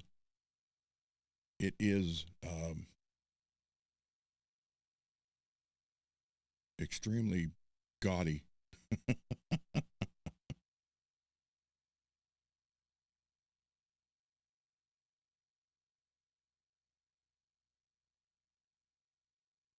So, yeah. It's a good opportunity to try different stuff here, guys, and we'll figure out what works best. So if you are going to use a Floyd and you use a special, you can still get away with using the bridge, but please upgrade the saddles instantly from day one. I mean, because you know how hard it is to bend. He did not bend the bridge or the lock, the post coming through the bridge. He actually bent the arm from the way he beats on that thing. And it's a special base, and it still works fine. 4 years now. That's a lot of torture to bend the arm.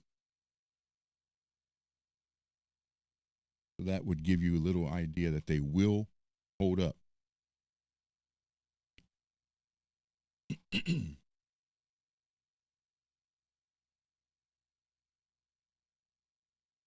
But yeah, David, you can go the old.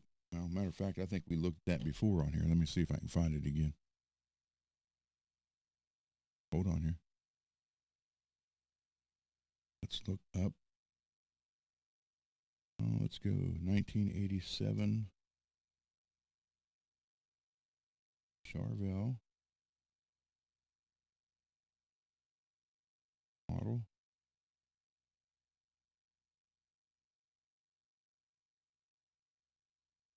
Model 2. And let's see if we could find the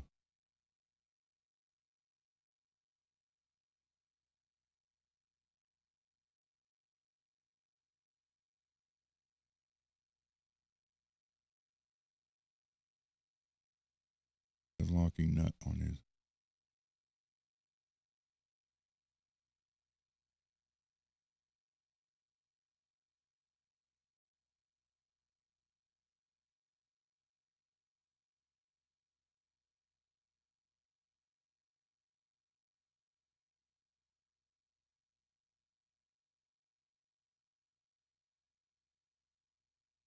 A close up of it, I should say.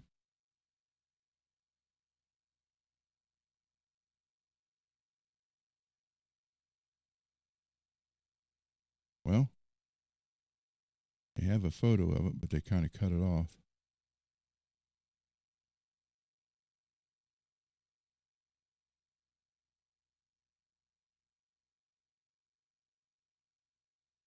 All right, let me share this page. Hold on, guys. I'm learning. Still learning on this. Share page. Share screen, I should say.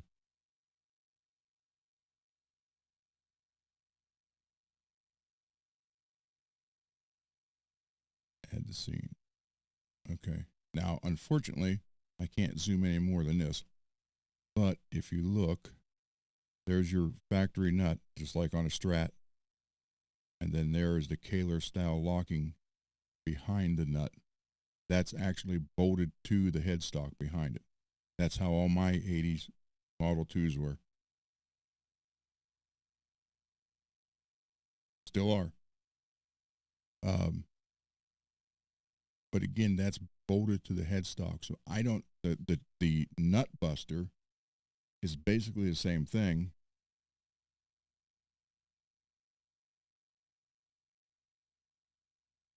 And, but it doesn't screw. It just floats back there. And it's got, 6 individual little fine tuners on it, which make it stand up. It's a big piece of metal. But I don't think there would be any reason that you could not use a fluid locking nut without screwing it back down. Just let it float on the strings. Because it's not going to be bolted to the headstock to change the angle on it. When you start tightening the strings down, it would just stay flat. So it should be okay. He's got, where's that other photo?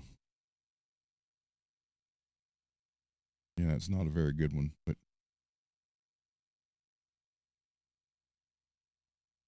yeah, you can see it bolts right there. But I think you can use a Floyd nut, just put it back there and lock it in place. It would be locked, it would lock all 6 strings. And if it's not bolted to the headstock, you wouldn't have to worry about the angle. I may give that a try on that Strat. That'd be something we could try on tomorrow night's show.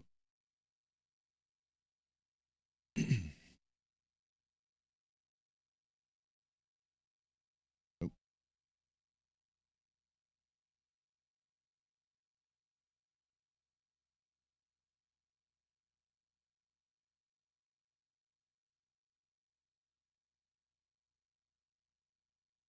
so yeah, that's a.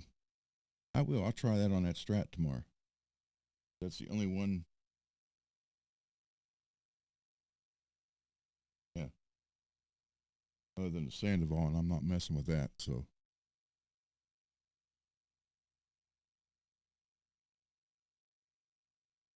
there you go. Give that a try. Stop sharing. All right. So there.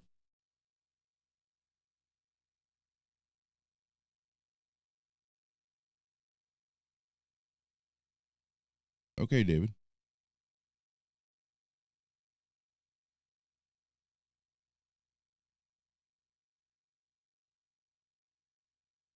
So yeah, that kind it's kind of neat how that works. Move from screen. There we go. There I am, mad. I am back. I'll be back. So yeah, I'll try that tomorrow on this. There's enough. The arm. Yeah, there's plenty of room there. I will put a Floyd Rose locking nut on this. Lock them in place. It'll be floating. Not going to bolt it. And then we'll do some dives and everything else on this. See how that works. Because this is a standard Strat tremolo. It's not the Vega trem. I do not own one. I have one here, but it's Rich's. It's my message.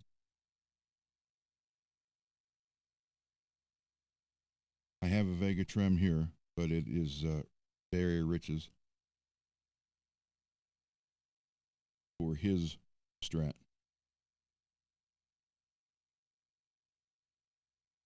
And it's a 2-post mount, not the four screwed.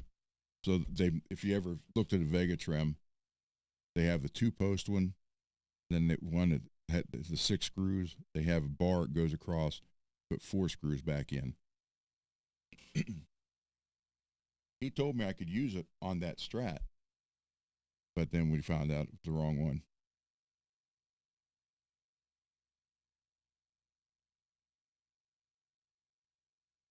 But I have that the orange with the Bengal stripes. Another one he said, the West Creek, and it had a Strat style tremolo on it also.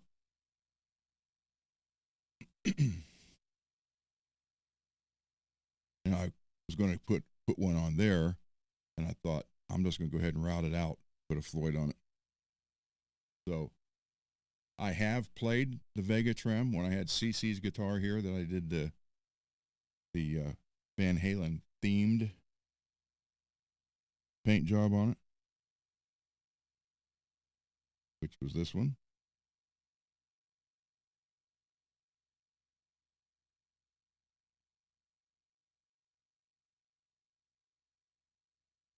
Right here.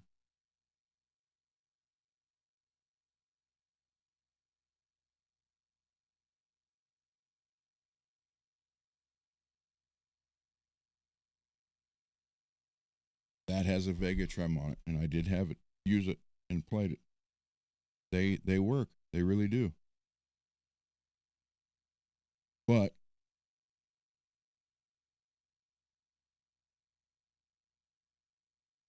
what happens is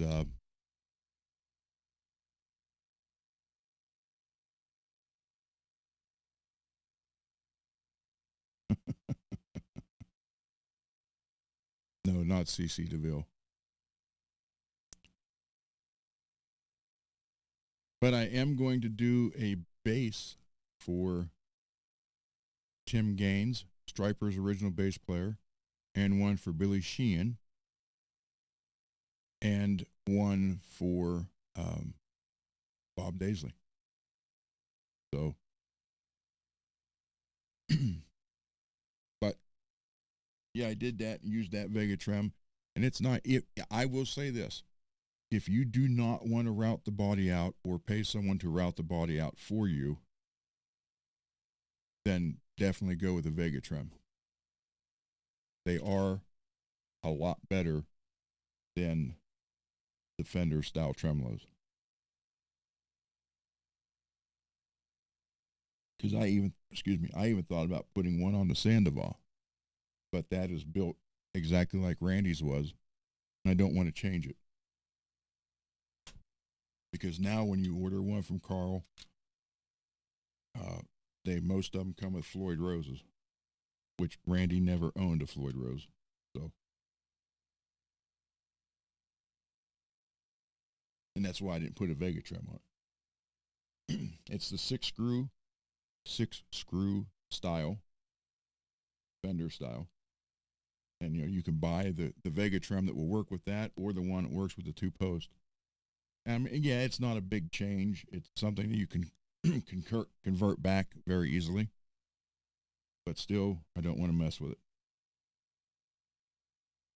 The main reason is once I put it on there, I'm going to want to start playing it, and everybody that comes to the house is going to want to start playing it.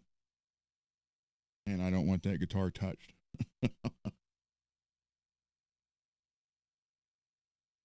So it hangs on the wall. Been hanging there for years. And dang it, within the last less than a year's time, though, I have taken the strings off of it. It's hanging on the wall by the neck, headstock. But I took the strings off of it because they're like, well, my son come in here and just grabbed it one day. And as he was pulling it off the wall, he hit the bottom horn on one of the headstocks of the other guitars, and I just looked at him. But he's under the mentality that guitars are meant to be played, which that's fine.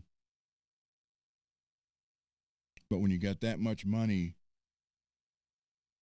invested in a guitar, I don't want anything to happen to it. So, well, actually, what he did is the clear, put a little chip in the clear, not the paint, just the clear. And Derek, if you're still in here, I used the glue boost on it, and it's perfect. Never tell it was ever there. But that was a perfect example why I don't want to play that guitar.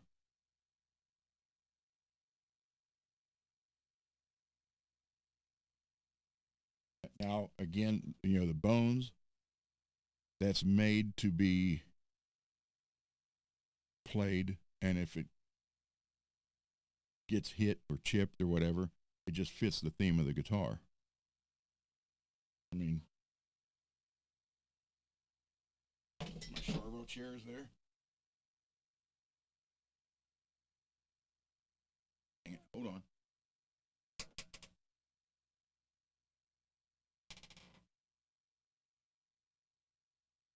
So this one, if you bump it, chances are you'll never tell.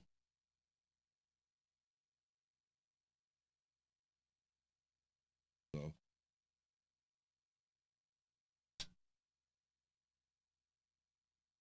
but I had that tremolo on here for the longest time. Got a big 42 brass block on it.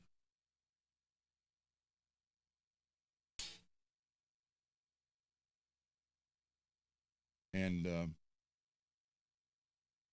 this is, again, for those of you who are newer here, completely flat neck in the back. See it? Completely flat all the way up. There's no curve on the back of this neck.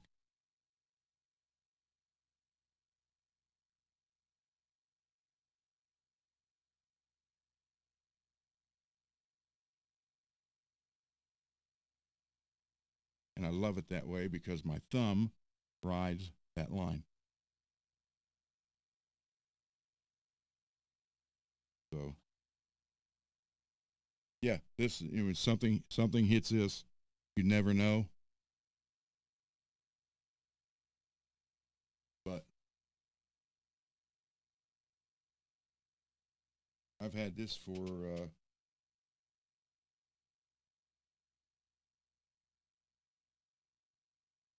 08, maybe. Been there a long time. Oh no, that's completely flat, man. There is no arch. You know, here's a razor blade. Look at this. That's completely flat. There's no rock whatsoever.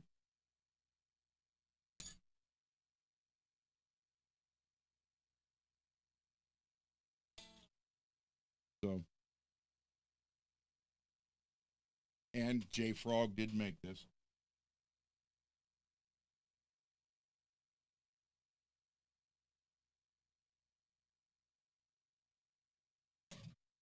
So if you were to go right now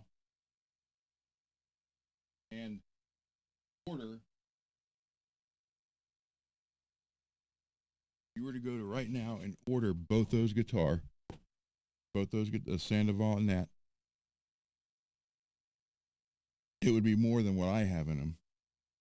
I think Carl's prices even went up a little bit more.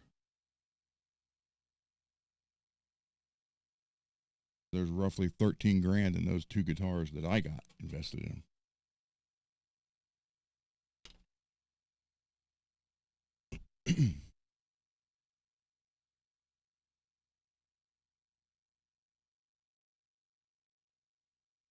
So, something to think about.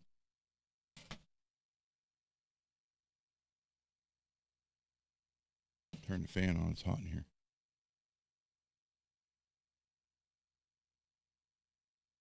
So yeah, I think we should that'd be a fun experiment on that Strat.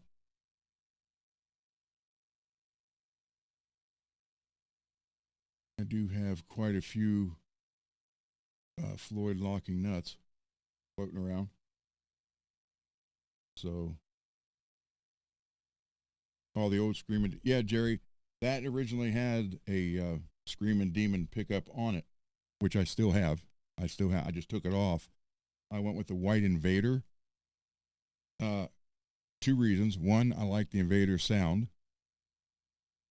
And second, I wanted the white on there for the contrast as opposed to the black Screaming Demon that was on it. And again, it's something I can change back, you know, in 10 minutes. Excuse me. But you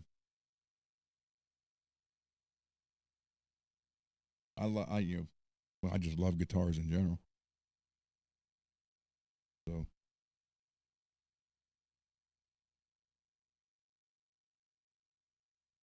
MPN, if you ever come over this way or move to the Pittsburgh area, you can play it.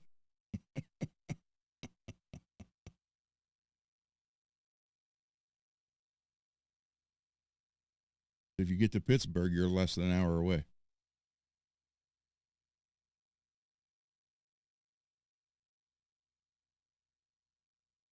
By the way, I'm trying to talk MPN to moving towards Pittsburgh.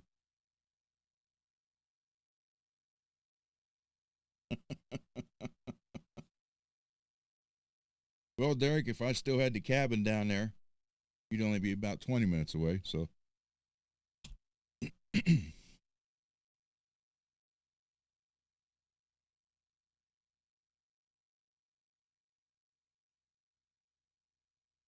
there we go.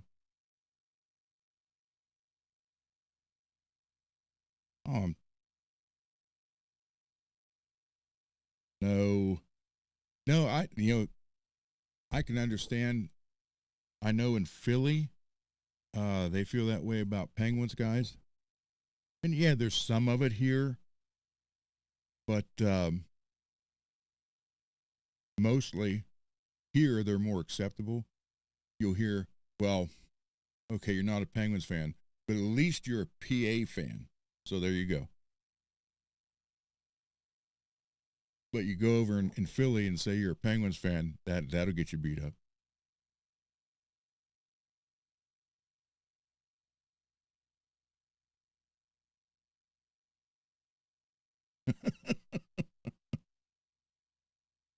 Oh, I am writing. I am writing. I have another four songs. That it's like this 4-song, the serial killer 4-song box set. I'm doing another 4 songs, not serial killers, not killers at all. Well, kind of, but I'm writing the words for them now. And then when I get them, when I get the words complete, I'll let you guys hear the words. I'll post them up on here.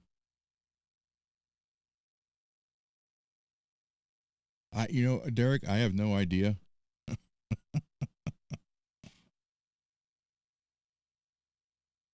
I still keep getting ear meals. Jeez, me.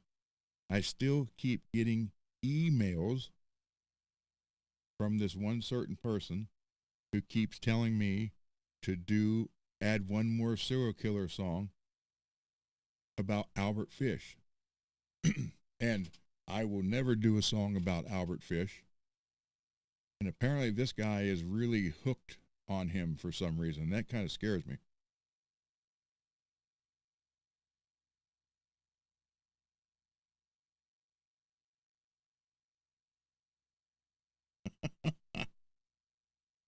I don't even know what's on here. I took some of them off now. Hold on.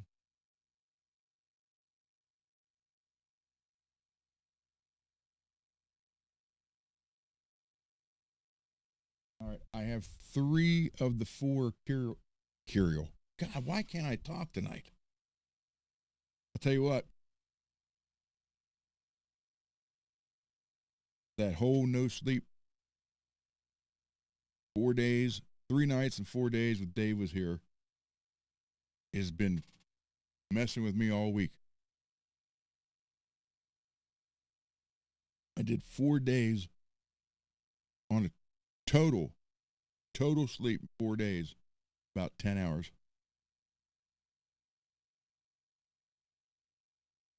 For both of us, we were in here working on stuff.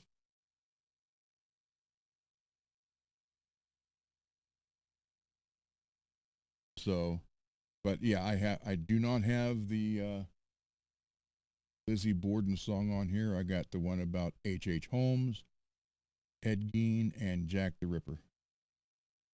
And then I have One Night Eternal, All the King's Men, and Alone in the Echo. That's what's on this right here.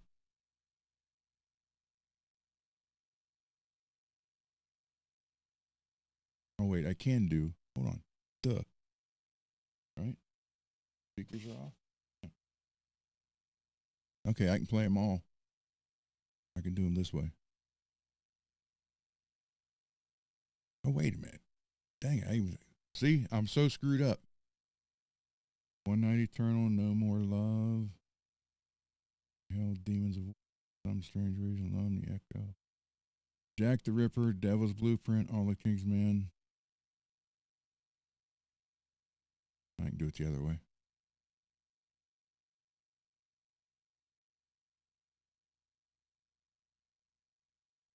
Well, no, Jerry, I just do.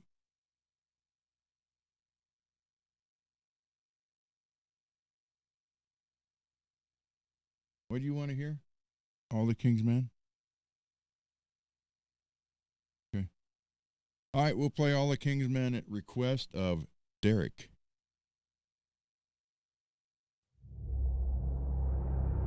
Can you hear that?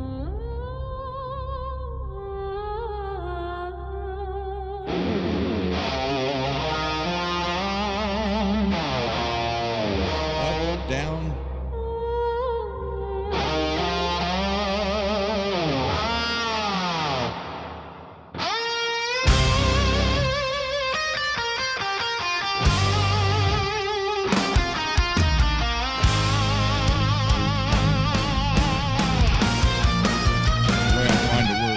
In the days of old, screams.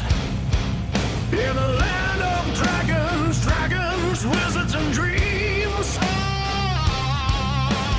Men wore suits of steel, riding stallions of stone, fighting for their honor in a world to call their own. Across the fields of blood, you'll hear the swords clash.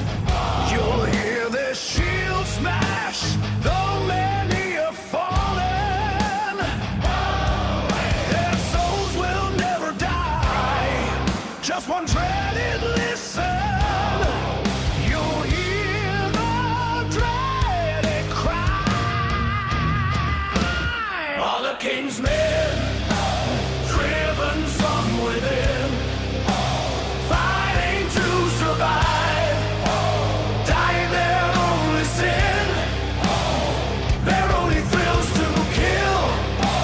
Shadows stand still, out on the battle plains, their blood begins to spill.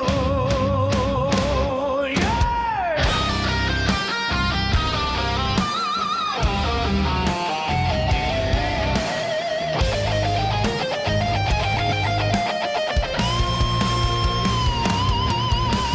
Now as the smoke clears, the battle draws near.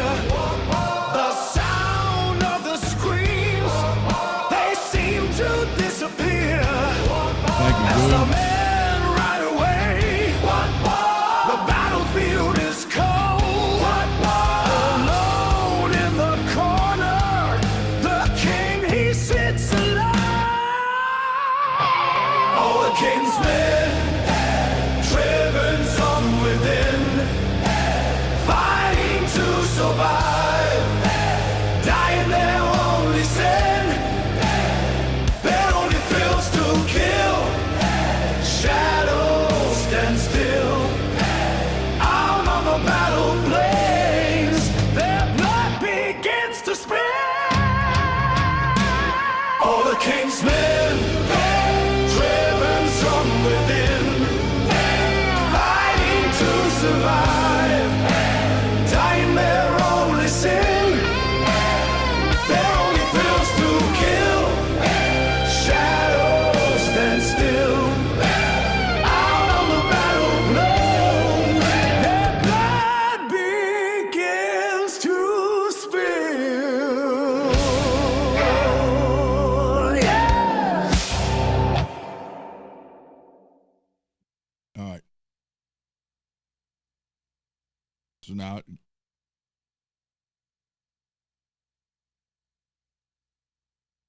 see you later, man. Good night, man. Thank you.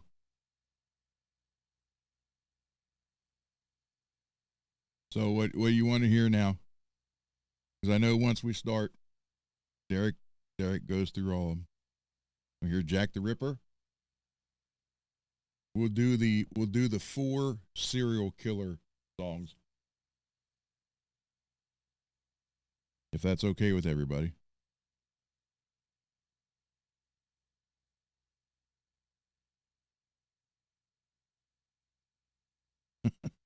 All right. So, no, I do not want to be a serial killer. Don't even go there. I was always interested how these people first could do this to other people, which is funny coming from an Italian whose family was in the mob. And then also how most of them got away with, like Jack the Ripper, so it's always kind of got to me. It's interested me, that just the history behind it. So I ended up doing one on Jack the Ripper, Lizzie Borden, which that's really not a serial killer, but H.H. Holmes and Ed Gein. So all right, so here is Jack the Ripper.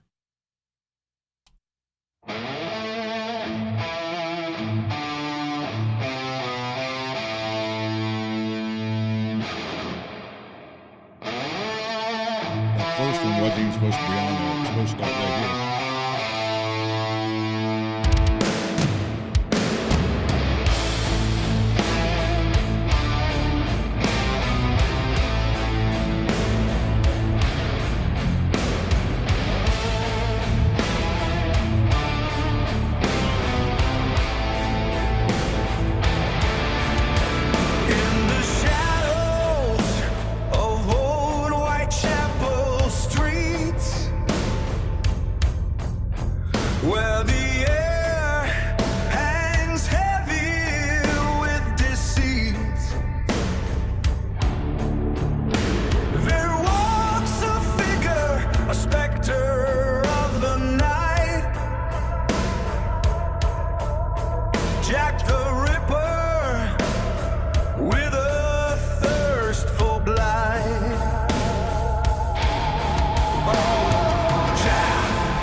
Jack the Ripper eludes every chain.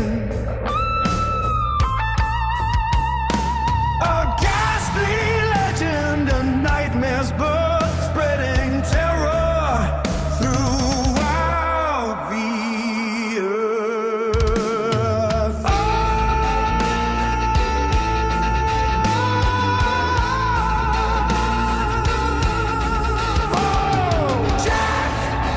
Jack the Ripper, in the annals of history, you're a grim reaper. Your name forever etched in blood and fear. A dark specter that will never disappear. So lock your doors and close your eyesight, for Jack the Ripper roams the night.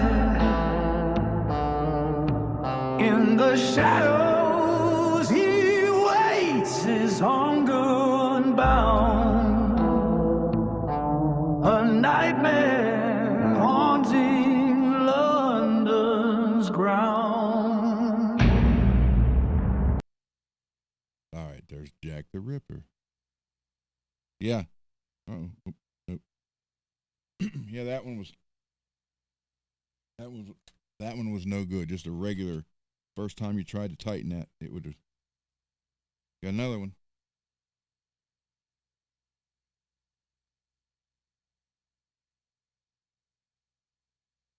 Figure while the music's playing, I'll check these so I don't waste time putting a whole Floyd together and finding out that I gotta change the saddle after it's all done. But again, these are the saddles for the specials.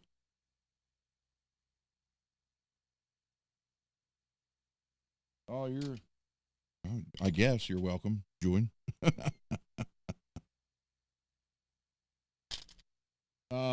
Okay.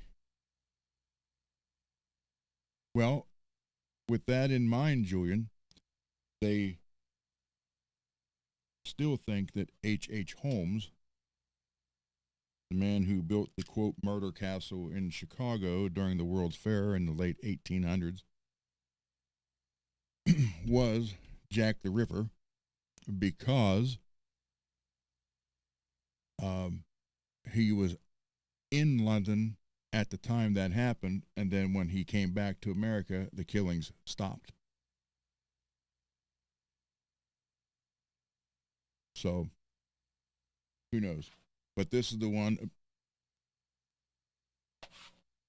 This is the one about H.H. Holmes. And if you know anything about it, he was a killer, womanizer, shyster. And I've watched, I don't know how many hours of documentaries on all these, which is how these songs come about. And I'll even tell you how I wrote the songs. What I would do is watch the documentaries and then do like a highlight points of the documentaries, then type them all out. Well, actually, it was speech to text, then print it out. Then I would go and I would lay those down in front of me on each individual person. And then I would start going from section to section and coming up with lines for the song. That's how I wrote all these songs. The one thing that stuck in my mind about H.H. Holmes was he had the blueprint for the murder castle, but never really showed it to anybody. He would hire a group of construction. They would do part of it, and he'd fire them because he said, quote, they didn't do what he wanted. They'd never pay him, get another group in. But none of them ever saw the blueprints that he carried with him. So the idea for that song came from that. And it's called, well, he's been called the devil, the white devil of Chicago, or something like something like that. So the song is called The Devil's Blueprint. And I did use the baritone on it. Excuse me, all the way through with another guitar. So here is, oh wait, not there, here. Here is The Devil's Blueprint.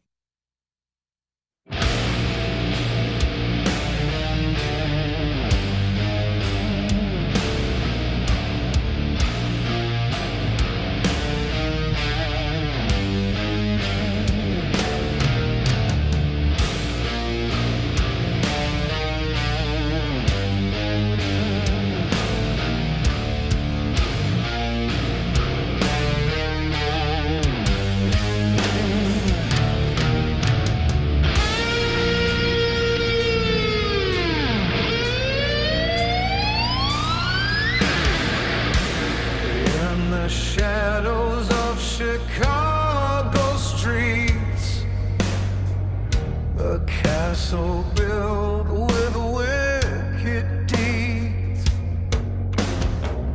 The walls could whisper tales so grim of hollow eyes and voices down.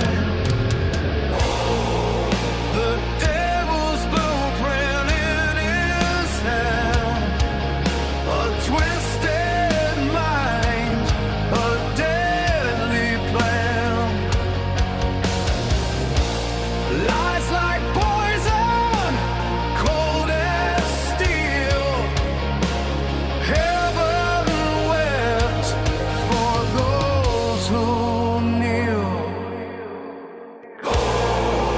The devil's blueprint in his hand, a twisted mind, a deadly plan. No remorse, no light to save, just a shovel and a shallow grave. 80s metal style. There you go.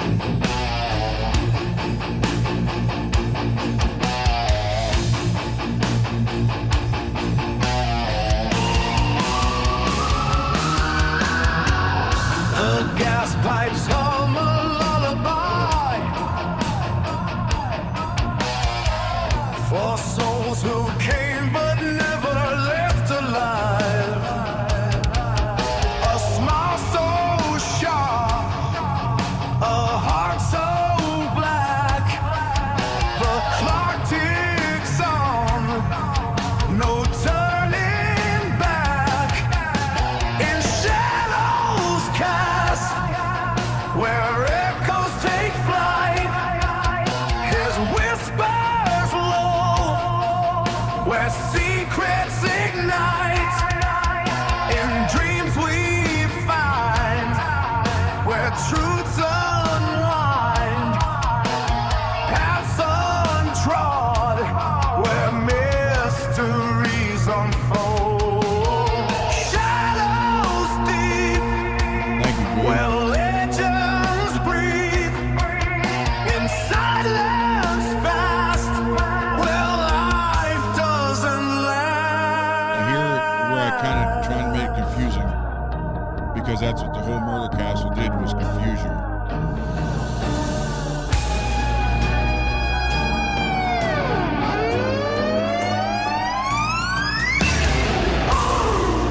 The devil's blueprint in his hand, a twisted mind, a deadly plan.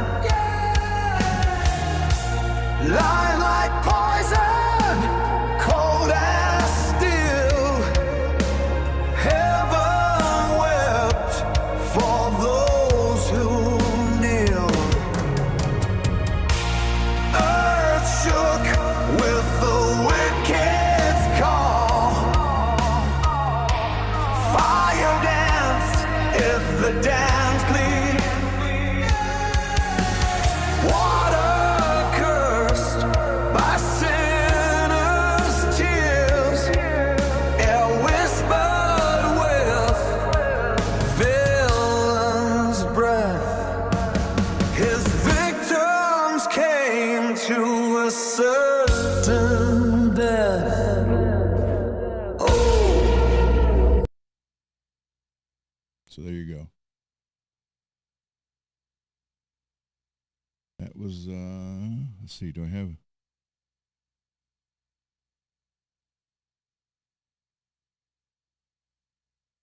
Oh, no, I got to play that over here. All right, this one is about Ed Gein from Wisconsin, which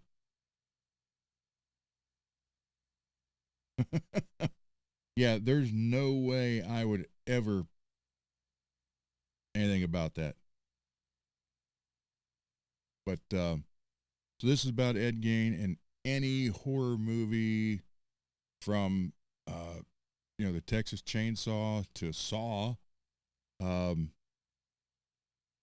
What was the one? Uh,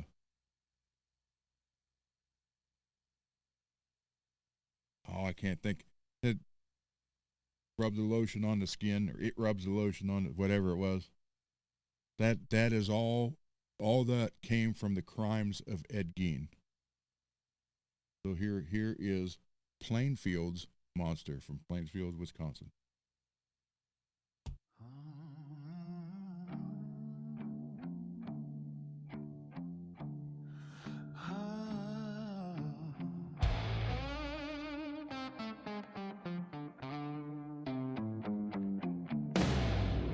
Back road, Wisconsin, frost on the ground, a quiet little farmhouse, no screams, no sound. Mama's words still screaming in his brain, a lonely boy playing through the pain. Graveyard shift under harvest moon, his shovel sings a hymnal tune. Didn't kill like the stories say, he stole from the dead, then he walked away. Newspapers hungry, ink runs red, truth gets thinner with every word said. They say he wore the skin of the damned, built a throne from bone and hand, face of fear, a butcher's grin, but the devil lives in what we print. Say his name, watch it so. Truth rides slow, but legends explode in plain field. The shadows grim, half of it lies, half lives in him.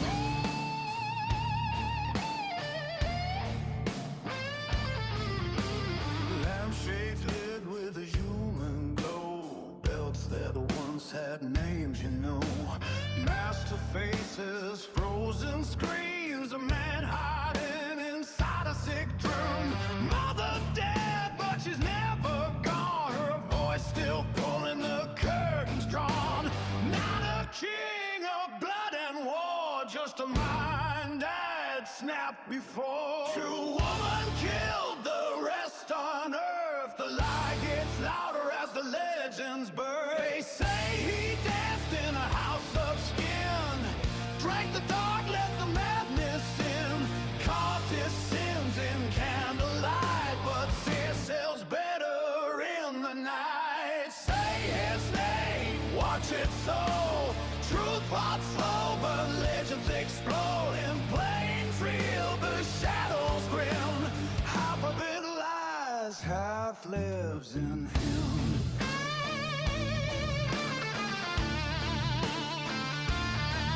Not a genius, not a mastermind, not 100 bodies, just a broken soul. Raised on scripture, silent shame. We made him bigger, fed the flame. Who's the monster, him or us? Who sharpened every myth spun? Shovel skin, sin and bone. Lonely man in his borrowed home. Grave dirt press his mother's face, a human tragedy, a sad disgrace. Truth wears rags, legend wears a crown. Truth stays buried, but his legends yelled. Say his name, feel it crawl. Fear needs icons, not the small. In plain field, under snow and rain.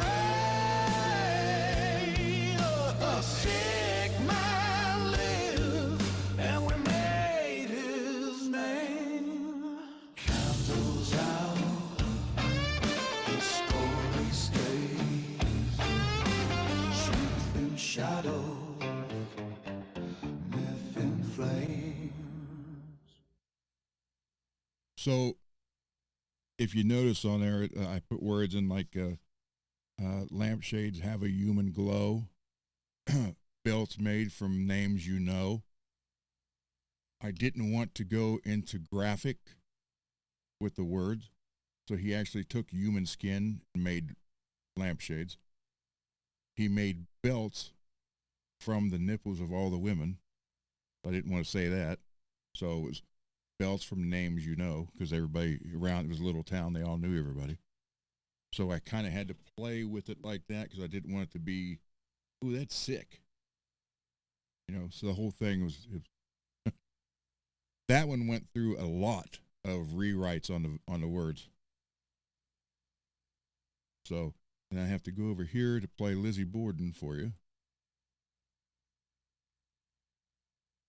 It's not on the Roadcaster, and every time I try to download one on there now, it crashes it. So, again, Lizzie Borden's not a serial killer. And I don't think she killed anybody. I think it was her Uncle John that did it. Because she was a little woman, and her dad's, the damage inflicted to her father, there's no way she did that. So here is Lizzie's Lie.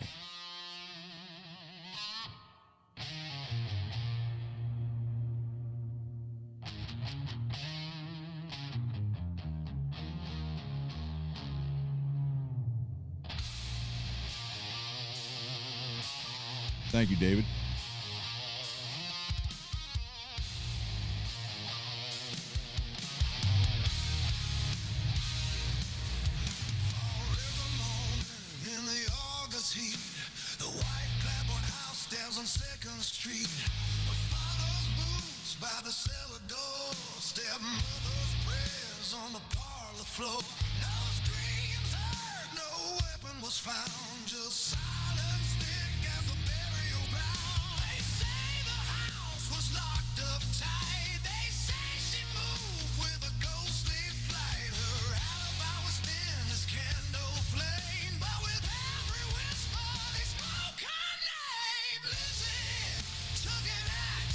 Wax.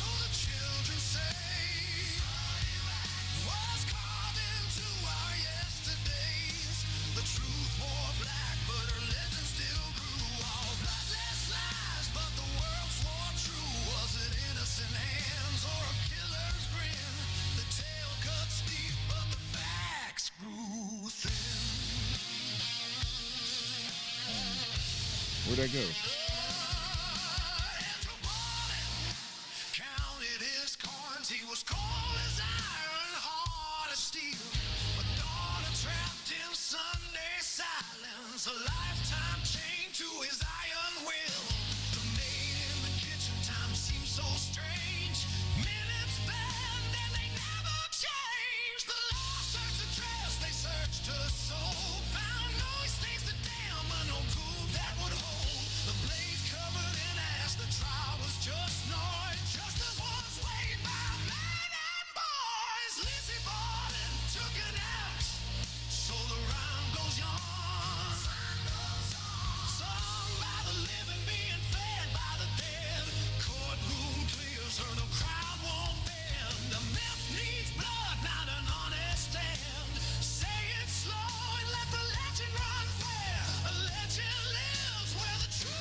You can hear it cracking on this one a little bit, Peggy, though.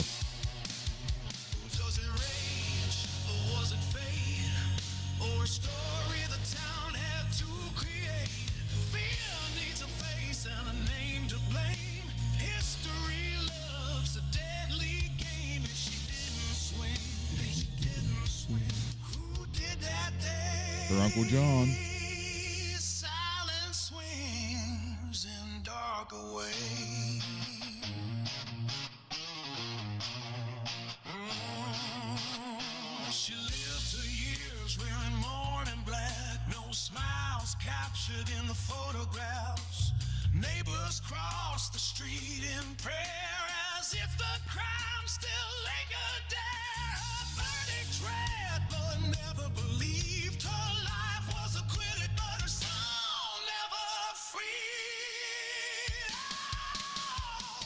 You can hear it crack on those screams.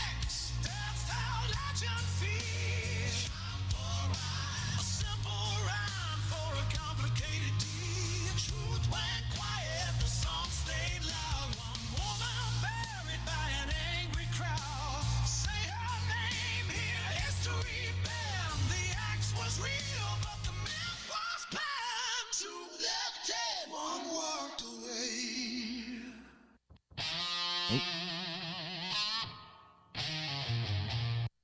All right. So there you go. You guys heard all 4 of the Serial Killer box set.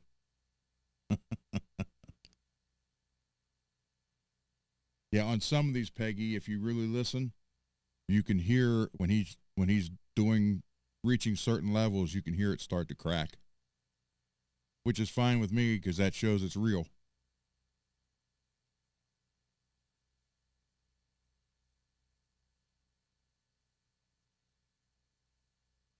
Thank you, Julian. The one Dave and I worked on all weekend is because of what I'll play it. It's One Night Eternal, and for those of you who are new here, 1984. The whole story is I had just broken up with the girlfriend who I had through high school, and we were more or less engaged. And then I found out that her freshman year in college at Marshall University in Huntington, down by Huntington, West Virginia, I found out she was cheating on me, which now the guy is her wife, so they've been married for as long as I've been married.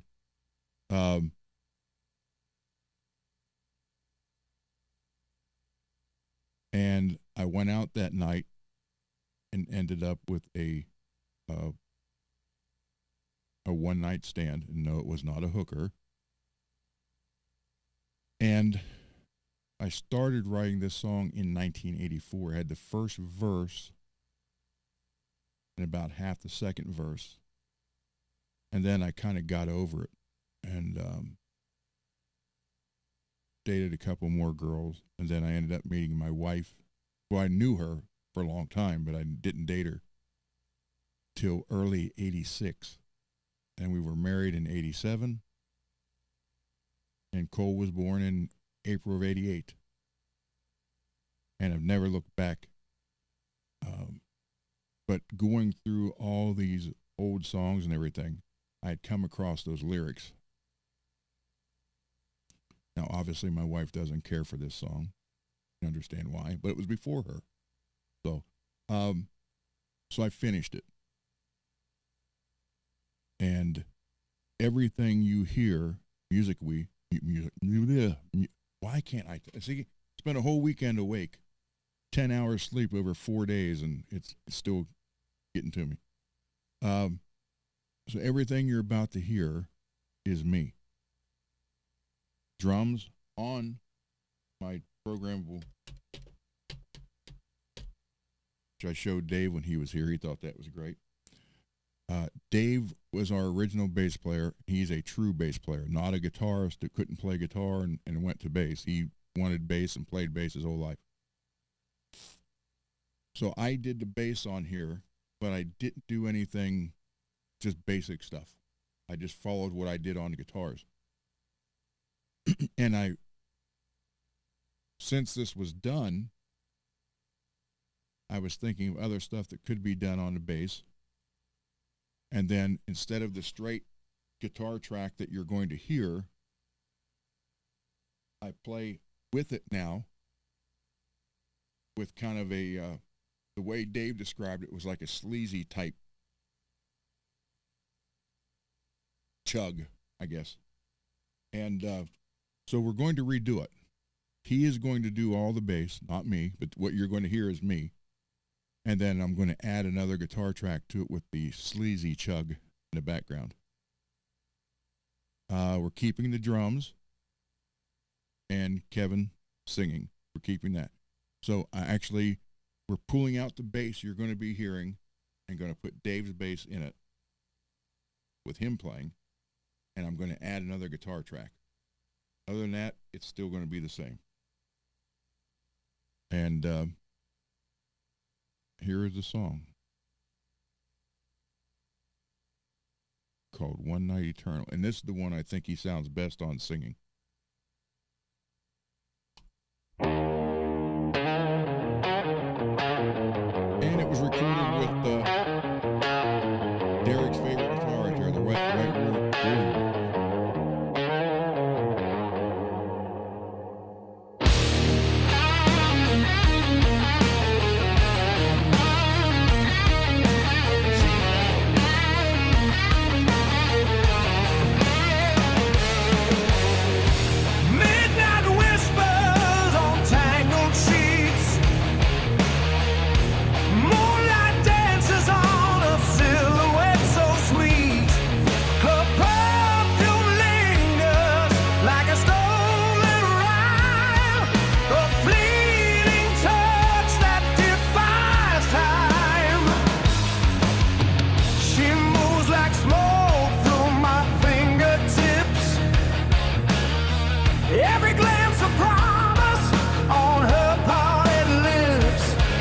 No names exchanged in the candle's glow.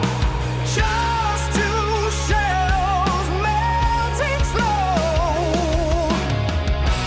Then the dawn comes creeping in, turning magic back to sin. Her dress slides on like midnight sun, leaving just the scent of where she's been. Oh, one night eternal in my veins, a ghost in the chains of morning rain. Every street light, every passing train, I'll chase your shadow through the pain.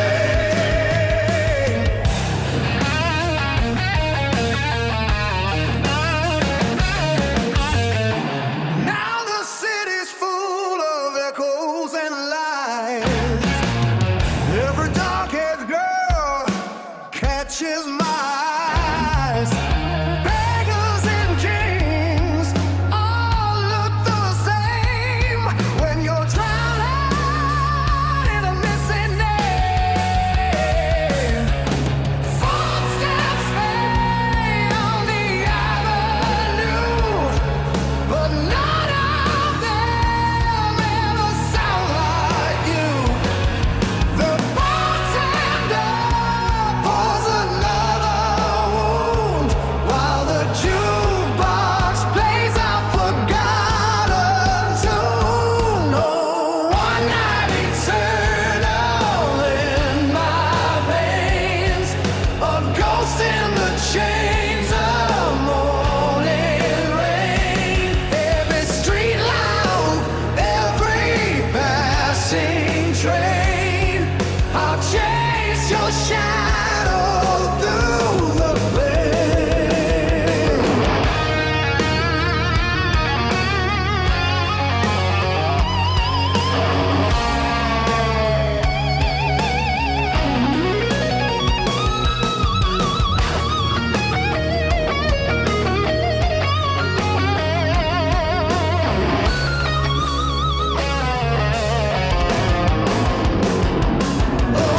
One night eternal in my veins, a ghost in the chains of morning rain. Every street light, every passing train, I'll chase your shadow through the pain.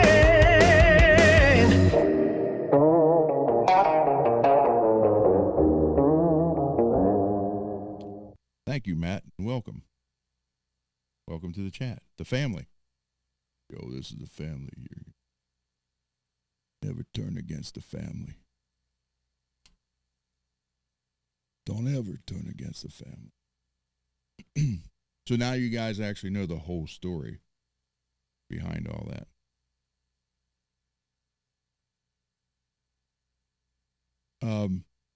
Yeah, that was one of the first ones Kevin did. Kevin was our third singer. Well, technically fourth, but the first one didn't last very long at all.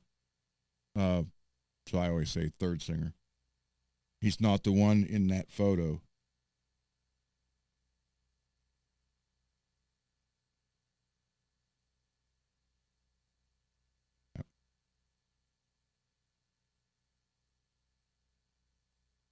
You see the photo, the guy in the middle, that's not Kevin. That's the singer the record company gave us, and it didn't work. So we actually fired him and hired Kevin.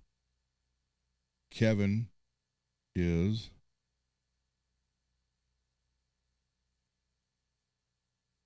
hold on here.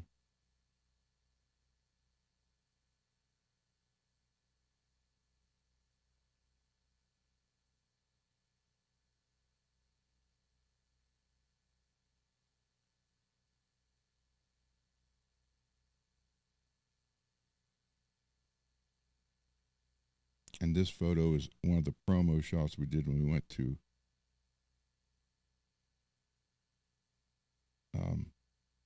southwestern United States. Kevin's circled here in the end. That's who you're hearing now. I'm the one sitting down. Get a good. He sounded a lot like Sebastian Bach. Here he is. I'll zoom in.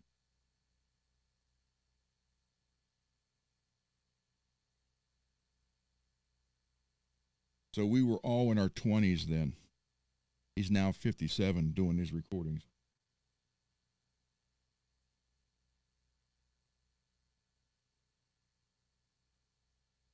So, yeah, his voice is cracking some, but I don't care. He's still the best singer we had.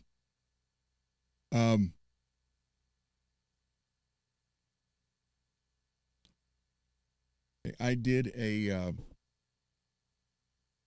thank you, James. Thank you, David. Thank you, Julian. As anybody who's ever watched me for the last over 3 years, Ozzy has always been, I mean, I was a Black Sabbath fan since 1970. So, and then when he did the Ordinary Man song, that always struck me as funny. Or not funny, but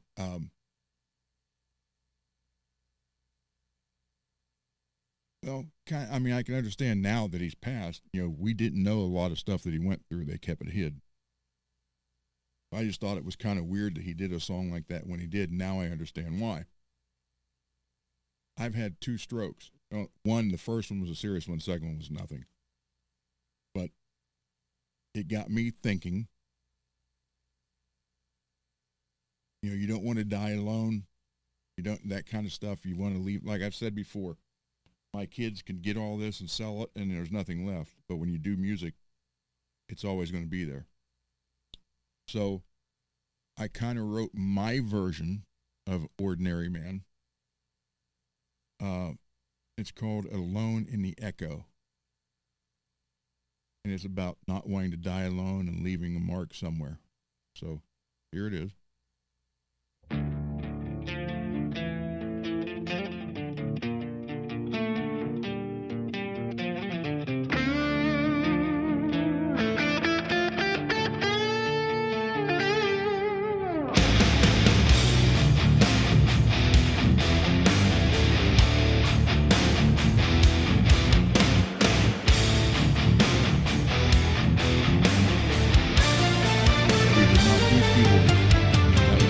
Settles on a worn-out wooden floor, the shadow of a man behind a locked door. I watch the seasons change through a cracked pane, counting every drop of the cold winter rain. There is a hollow sound in the empty hall, waiting for a voice or that phantom's call.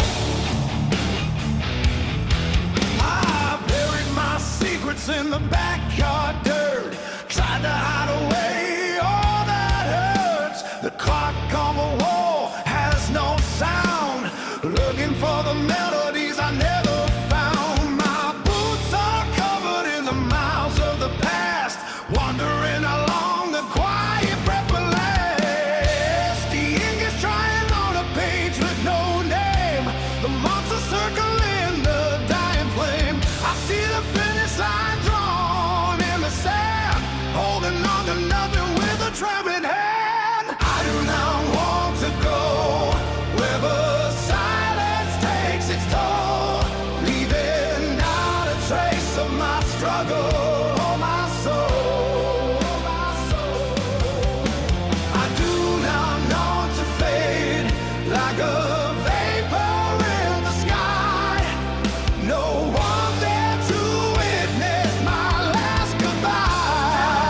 Any reason for a banner lift to fly? I don't want to perish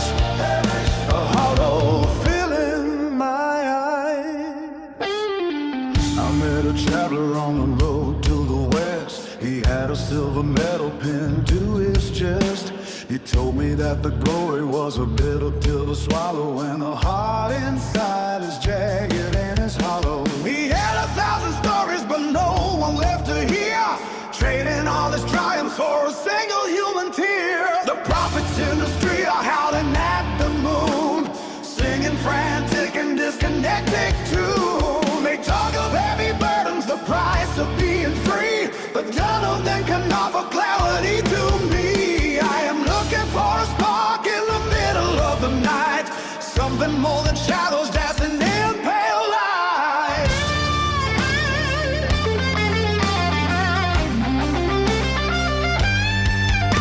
The ink is drying on a stage with no dame, the monster circling the dying flame.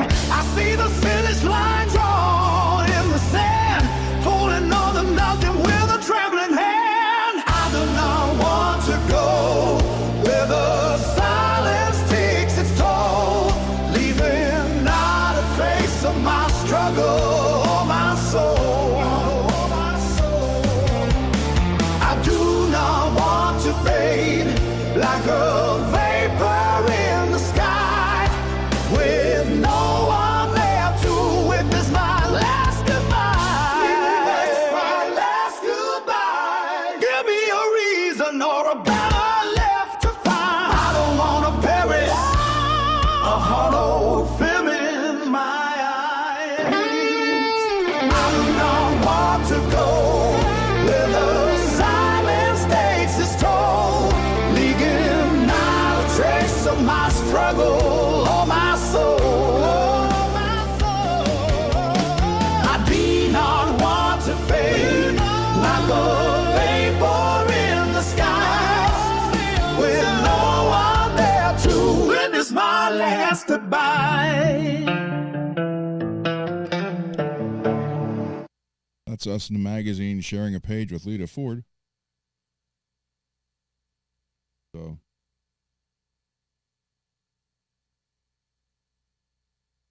had a blast, everybody. I mean, really had a blast with all this.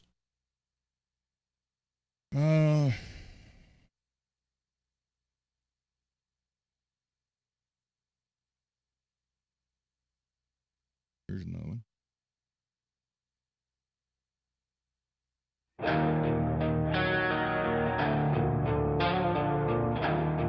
Thank you, Jim.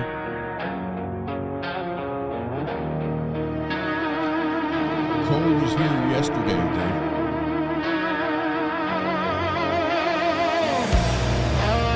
He actually showed up early and left early.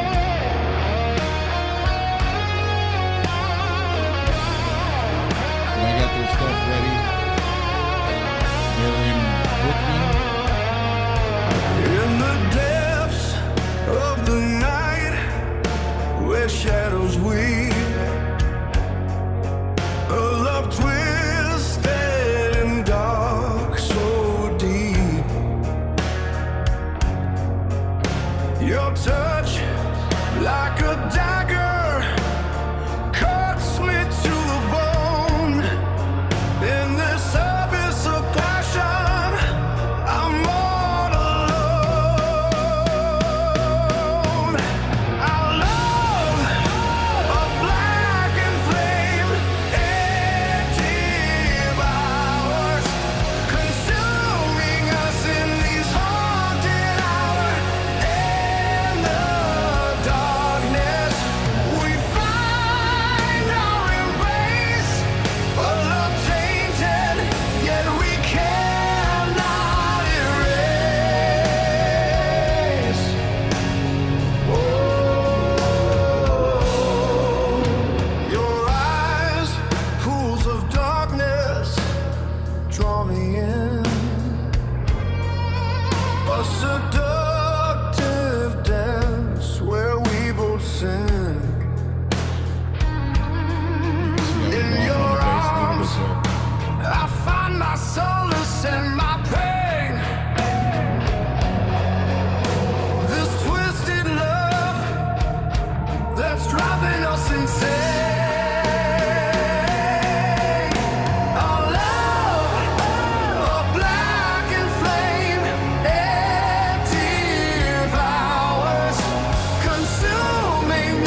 find.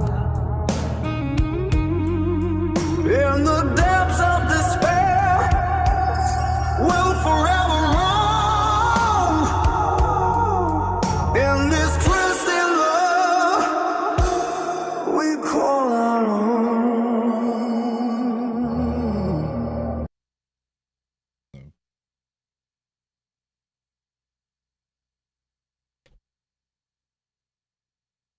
So yeah, there's kind of a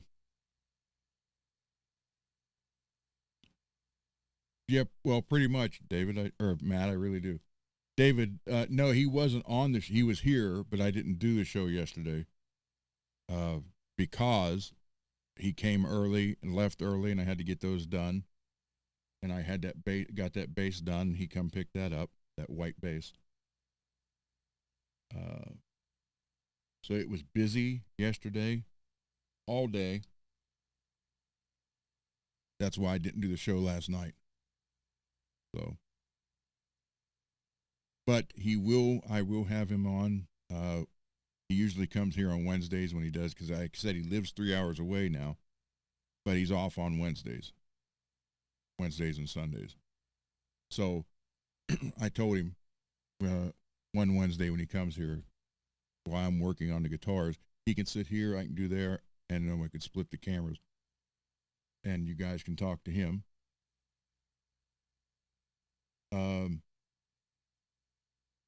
Yeah, they are getting ready. They're going to play Brooklyn, New York. Then they come from Brooklyn the next night back down to Ohio to Cleveland. And then they go to Battle Creek, Michigan. They're like traveling all over the eastern United States. I feel for him. Been there, done that. But they don't have any children. So he's not missing out like I did. And well, okay. Since there's some new names in here, I'll do this. So I thought it was 18 months or 2 years that I missed when he was first born. Then he was on a show with us one night, and he's like, no, Dad, it was close to 4 years.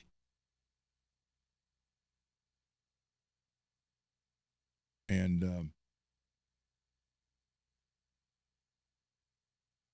he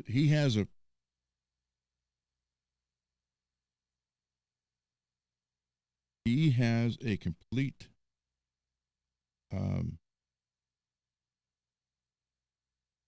here's his complete setup. This is what he takes. Wait a minute, I can't see.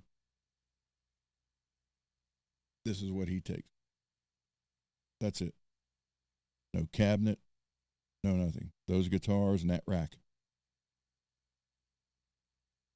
That's what he takes on the road.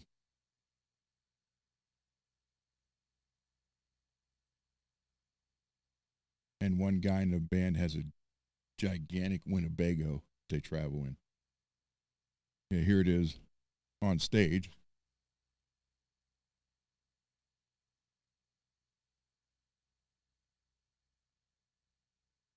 And this is one of the shows that I got to be there and be the tech for him.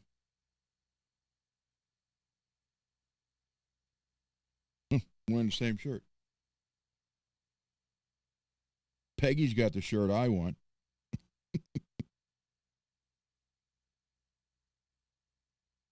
This is him. I'm actually having this made into a poster. That was a Halloween show they did. That's why his face is painted up like that. But I worked on that guitar yesterday.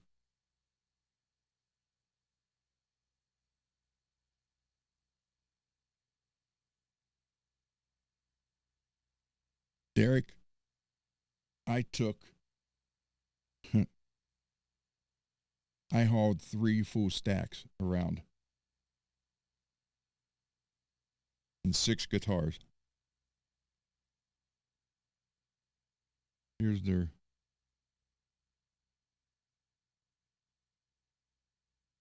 This is the show they did in Columbus.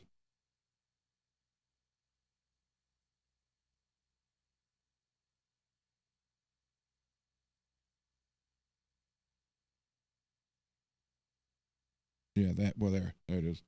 That's the actual poster with their logo. I put their logo in it too.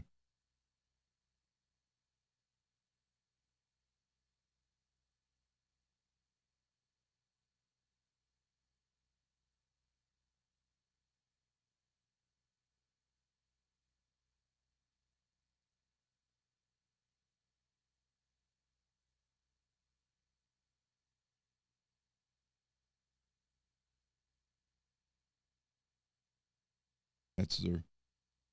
That's the old drum set. He's got an all new one now.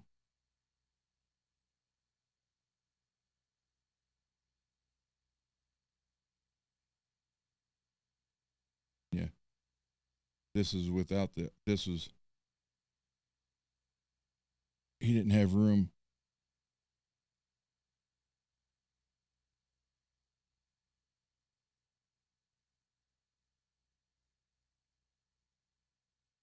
And I worked on this guitar yesterday too. I keep wanting him to leave this one here. He won't do it.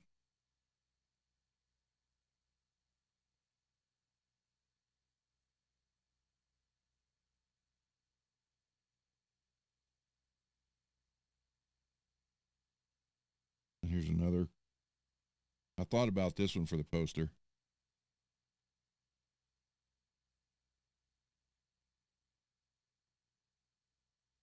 He's got a master's from Berkeley in guitar.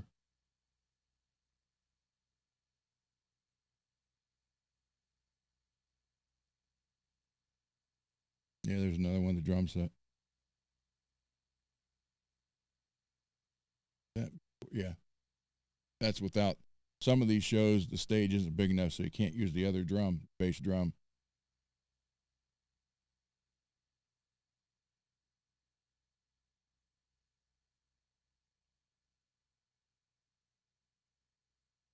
Then there was this one. This was at some theater they played.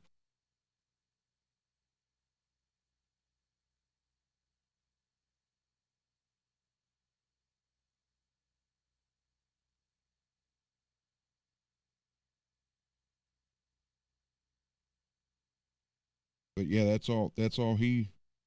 Here's.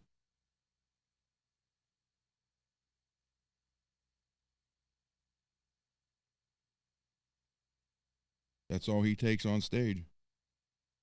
There's no cat. Nobody has any cabinets.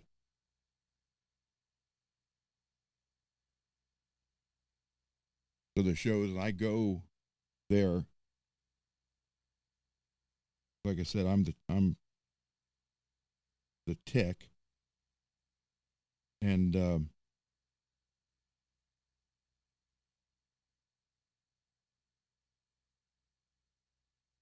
it's weird because when we played, everything you heard, it was the stage on the stage was blaring. You go there, if you're behind the PA system, all you hear is the drums because they have in ears for everything, which we never had. So, but saying that, I missed a bunch of their stuff, so I did a song about that. Um, because when he said that, it was more like 4 years. I was that kind of hit me. And again, that's stuff time you don't get back. So I wrote a song called "Road of Fire and Tears," and it's about it's about playing in a band, being on the road, missing things. You're working for this goal. You have a heavy heart. It's a faster song. I am not playing the solo on this one though. For those of you, I found out it's 8. I've had total of 8 operations on my hands, so I can't play like I used to. That's why a lot of the stuff now has the slower solos in it. I kind of do like I said, the David Gilmour thing, less is more. So this is not me playing the solo in here, but I'm playing everything else.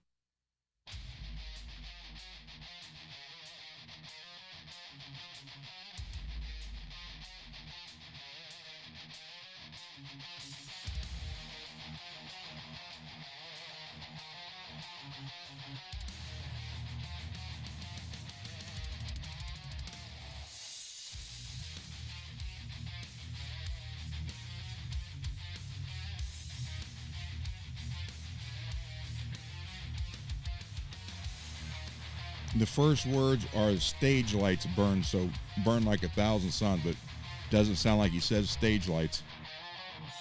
The stage lights burn like 1,000 suns. Guitar screams loud, but the heart weighs a ton. Leather and chains, but the soul feels bare. Another town lost in a highway's glare. The crowd roars wild, but the silence remains in every hotel. In the echoes of pain, Letters unread.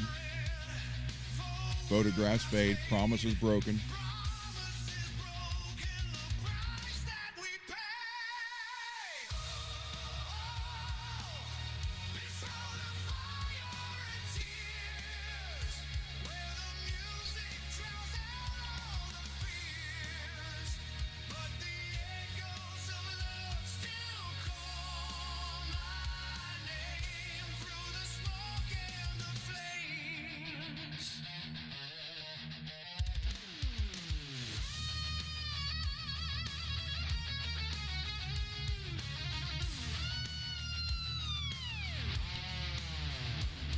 The wheels keep turning to miles unwind, leaving behind all I can't rewind.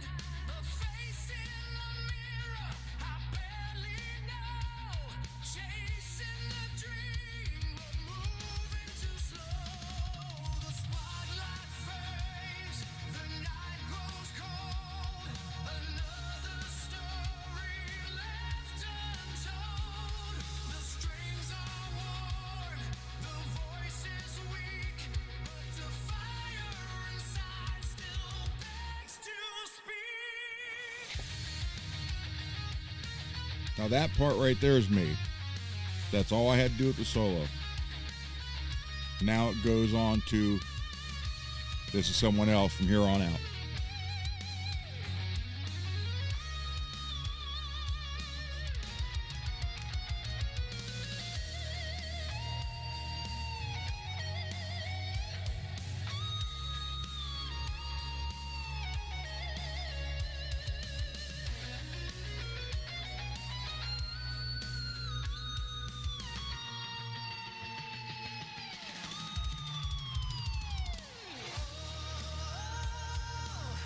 This road of fire and tears, where the music drowns out all the fears, but the echoes of love still call my name through the smoke and the flame.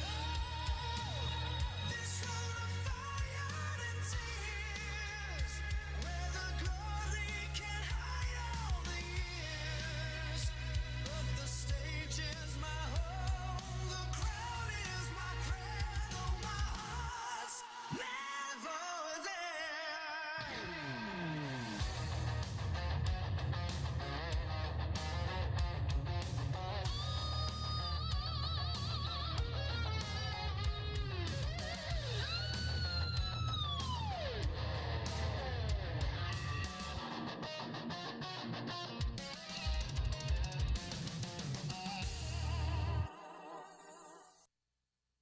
That is a good question, Julian. And him and I did it.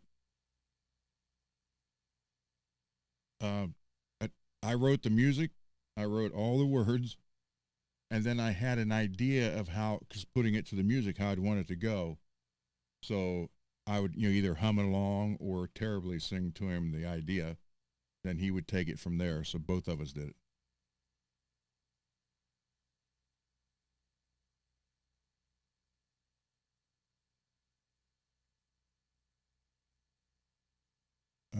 Let's see. I'll play a couple more. This one,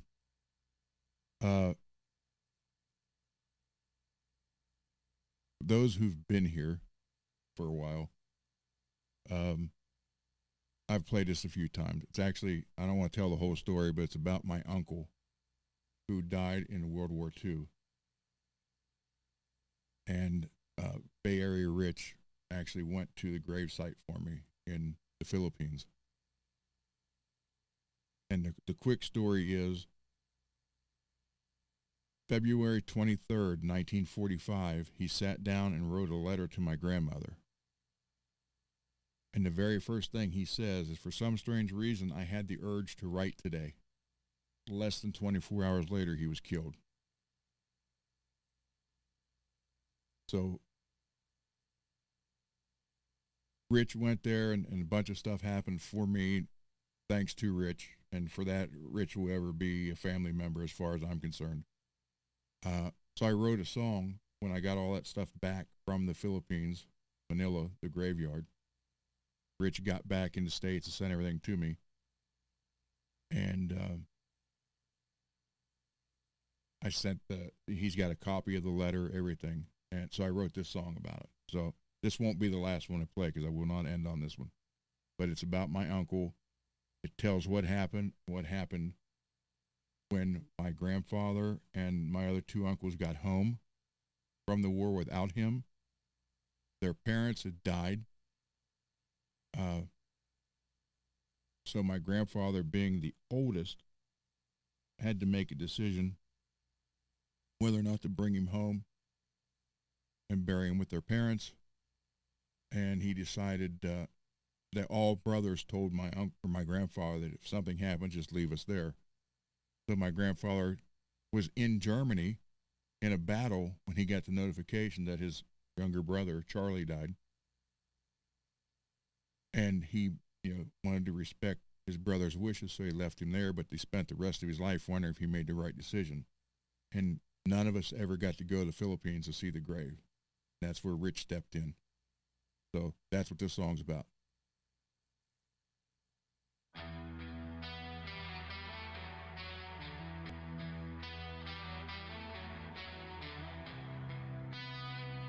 It's 38 degrees here.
it soft and slow.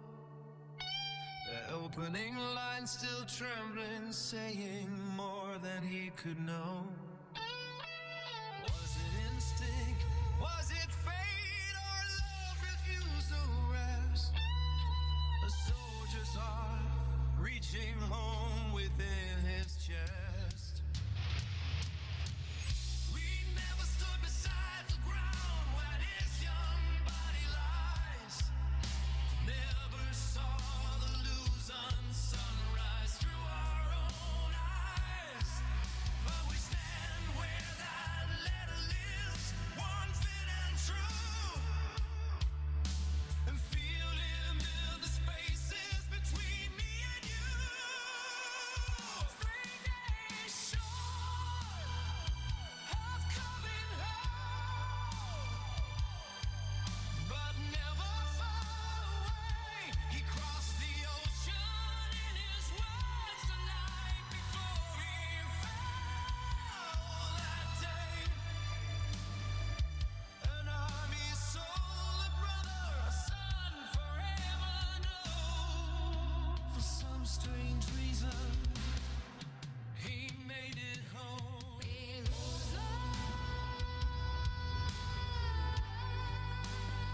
Now, I have no idea who the backup singers are. They were from the studio. Oop, damn it.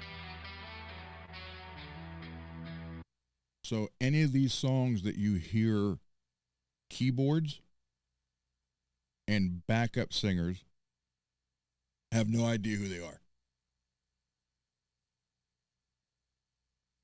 What the deal was, a friend of mine did this mixing, and he got to use and try things that he never usually gets to use or way to do it as experimentation. With all that said, any changes like that, so because he was doing it on his spare time and a lot through the winter, he never charged me or anything, but the deal was is I get what I get. There's no, oh, well, I don't like that, here, remix it. So he's actually experimenting with all these mixes. The only thing I told him was just think of 80s metal, what I was looking for. So I don't want to end on that one. Here's one that I've only played a couple times, and I don't like how this one mixed, but I can't do nothing about it. So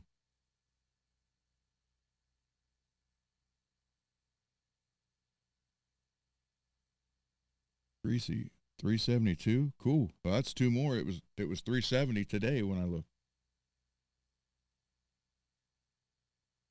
And for those of you who are new in here, we have a thing with 500 subs. Billy Ray is giving away a guitar. He more or less donated it to help the show. And if I can find it on here.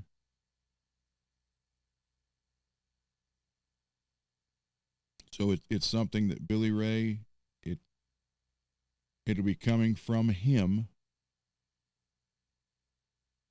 So what we'll do is we'll have the giveaway on it when we reach 500 subs, and everybody who's in the chat that night has a chance to win it. And then you give me, text or email me your address, and I will forward it to Billy, and nobody has to worry. Billy is a police officer in Phoenix, Arizona. And then he will send this guitar out to you. So he was nice enough to donate that for this cause. And then he also said he's going to do one at 1,000. So thank you, Billy Ray, for this.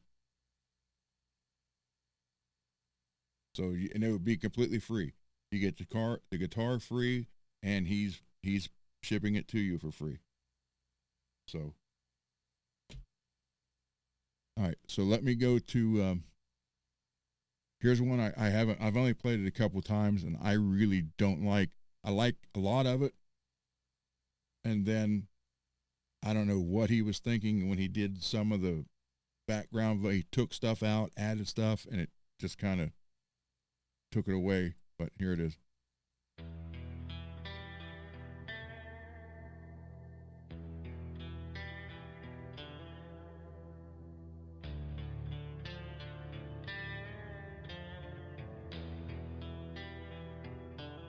Black sky bearing down my Yeah. neck. Ash falls like a funeral hymn. Time decays in broken hands. Every heartbeat wearing thin. Great whisper beneath my feet. Names erased, but still speak. Time carving through my bones. I was never meant to keep. Flesh is weak, it splits and burns. Writing truth beneath the skin. Every craft falls to dust. No salvation waits within. Hear the tolling of iron bells, calling me where science dwells. Where's a crown of flame? Calling softly, I hear my name. No escape, no sacred breath. It looks at me with endless depth. In shadows, cold embrace. Time erased without a trace. From the womb into I don't like the gang vocals in the back or backup. soul is now destroyed. This one's called Death is Coming.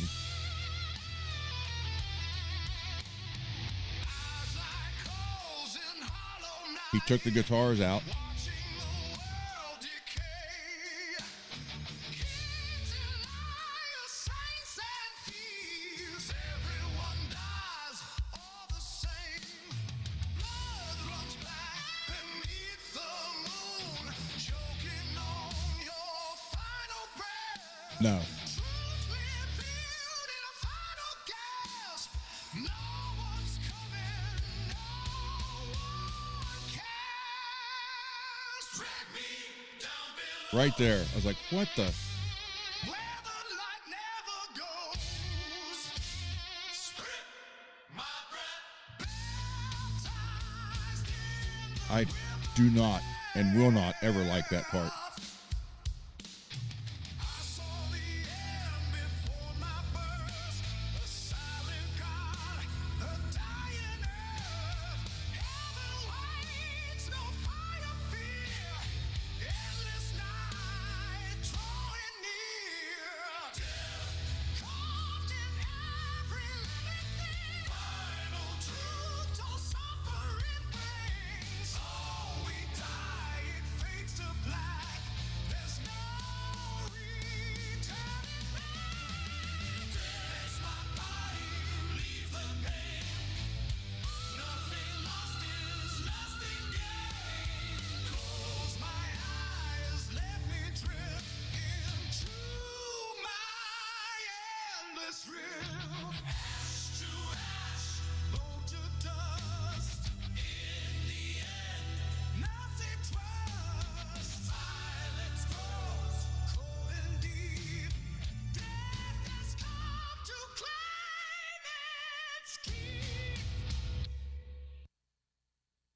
Yeah, that whole mix thing there was like, what the?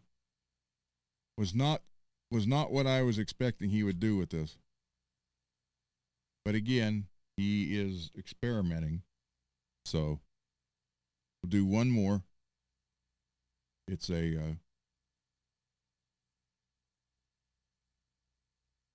ballad breakup thing. But no, yeah. This was called No More Love. So as you can tell, from 13 to 20, I had a lot of broken hearts.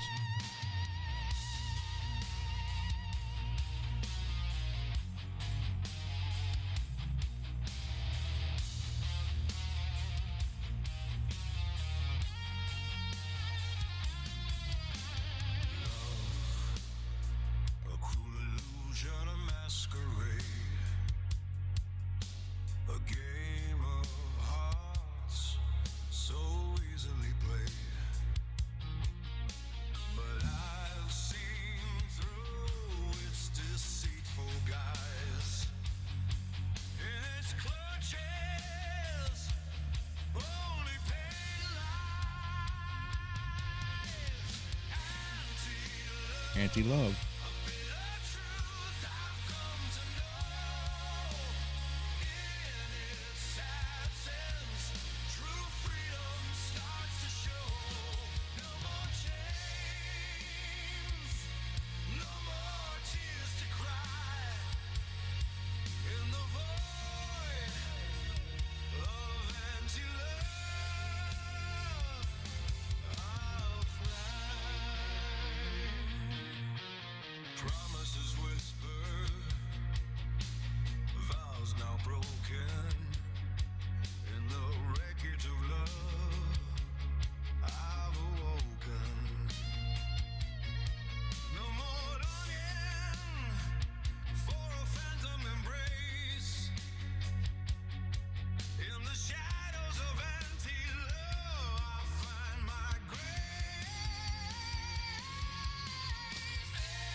I messed up the bass right there. I did.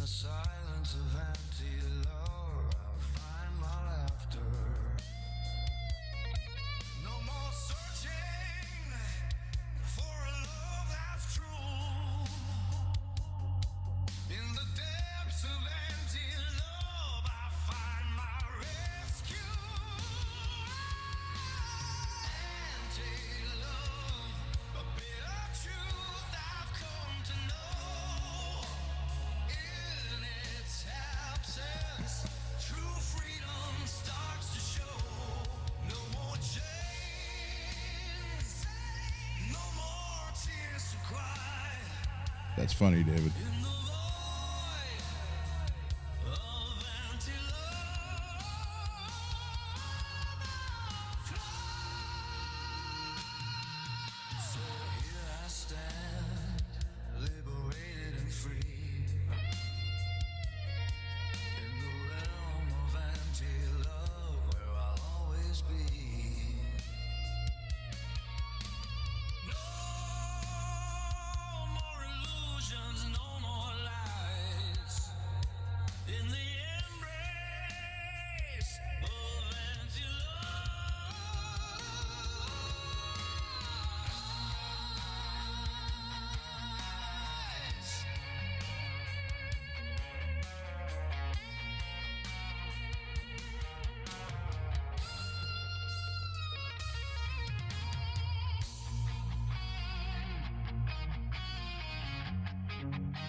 Oh, wait a minute.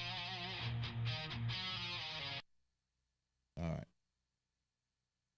Oh, and by the way, the All the King's Men was recorded with the mirrored Jackson soloist. Thank you, Greasy, for making me a killer deal on that.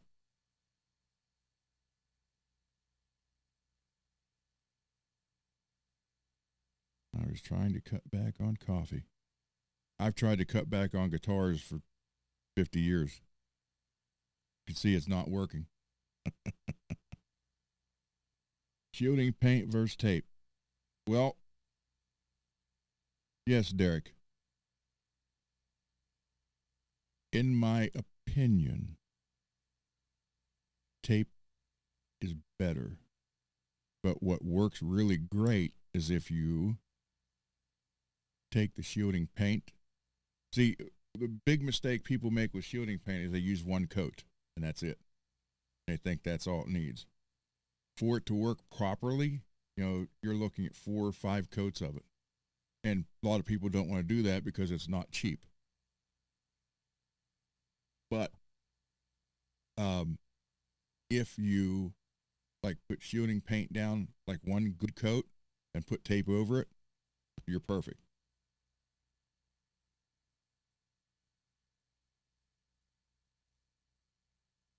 So that's the biggest mistake people make. They only put one coat on, and that's not enough. Then they put the guitar together, and they're like, it didn't do nothing. Shielding paint sucks. No, you didn't apply enough. So it doesn't hurt to just put one coat of shielding paint on, and then if you don't want to go through a lot of it, then put the tape on. But the combination of the two is really good.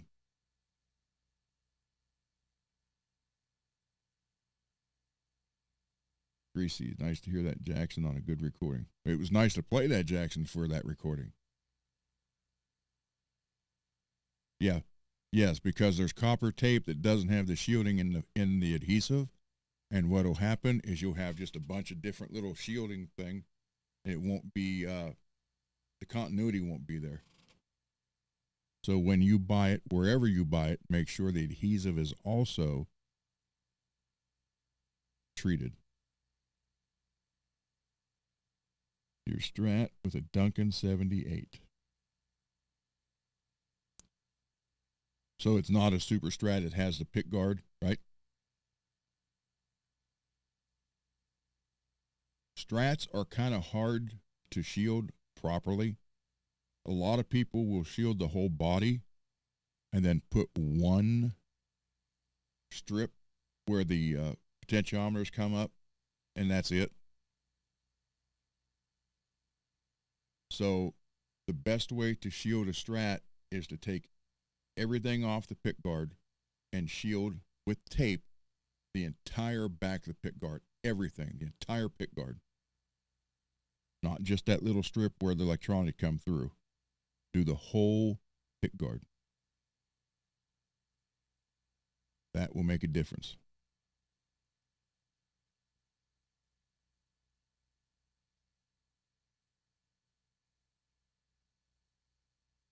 Greasy, you know what we'll do? Because we talked about that guitar. We'll play that one more time. Oh, not that. Songs to work on. We'll play All the King's Men one more time, and when you hear this, that guitar is what you're hearing. Through that cabinet and that head.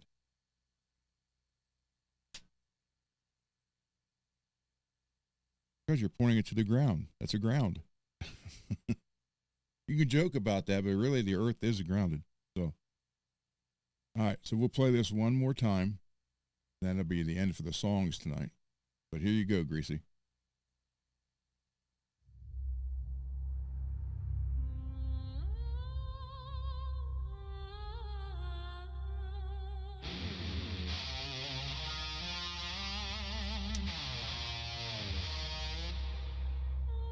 I love that guitar.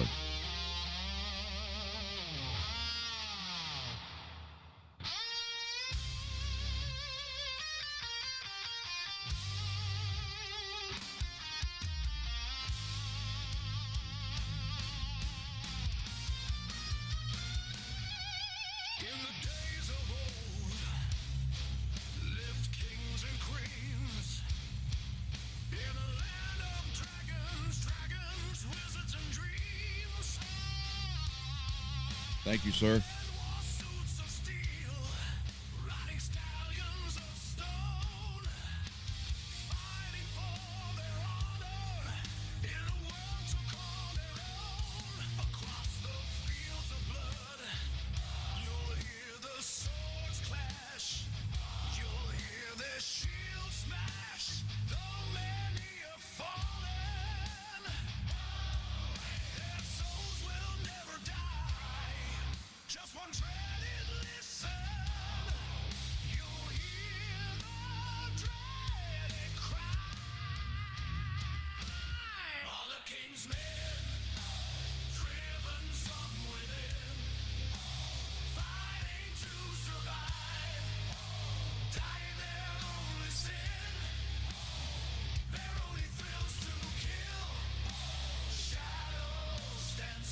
This is when I was in my Dio phase.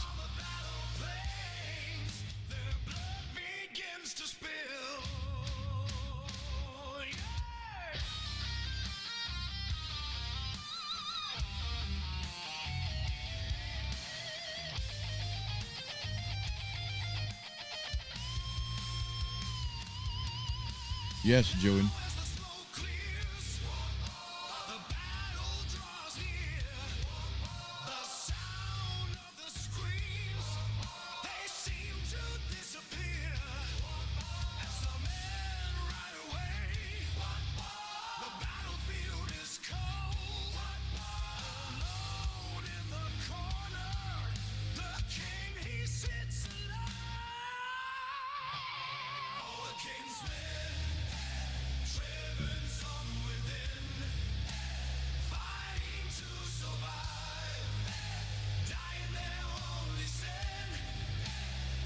Thank you, Julie.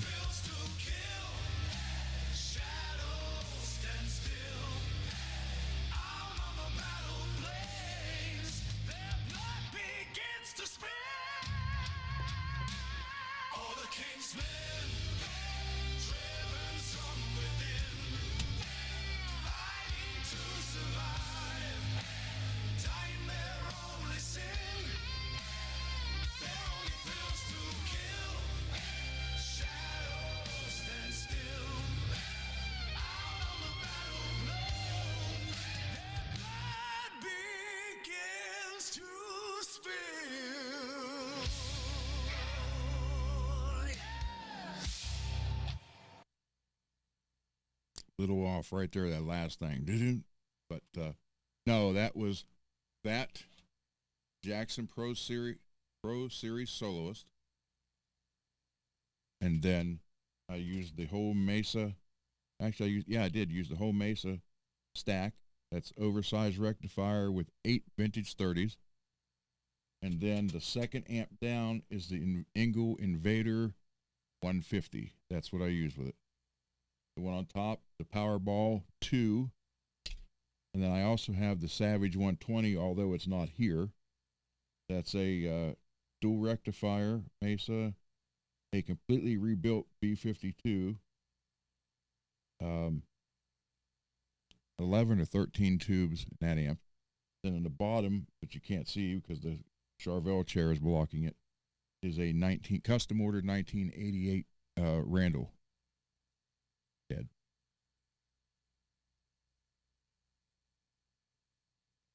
But I always use. Oh, I don't have the. All I got is.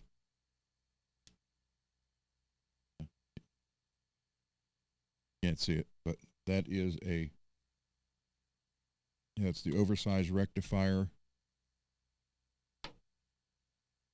Top, bottom. I also have the Engel XXLs, but not here.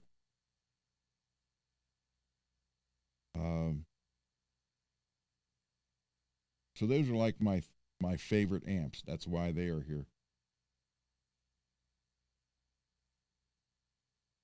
But that 150, that thing is just so brutal. I mean, they're like, what's it sound like? It's a pure brutality. And I can't turn either one, the Powerball 2 or the 150, up hardly past 1. They're so freaking loud. And you could see the oversized rectifier, you can see how much bigger those cabinets are than the full size stack right there, normal size. They're probably a good 6 inches taller, and so there you go.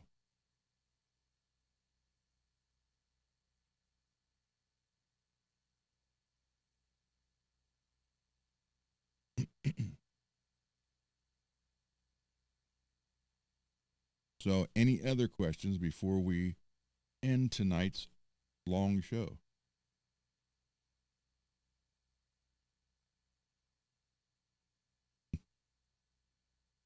Call it Penny Lane. Yeah, I got this light is a black light, but it's not very powerful.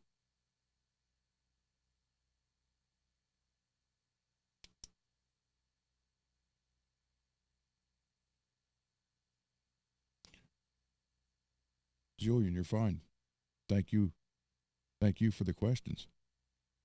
I love that you can ask if you guys are new to here.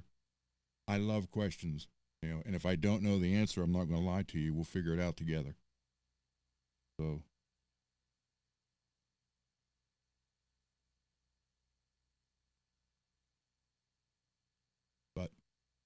anything else? Any other questions, comments, concerns, or criticisms?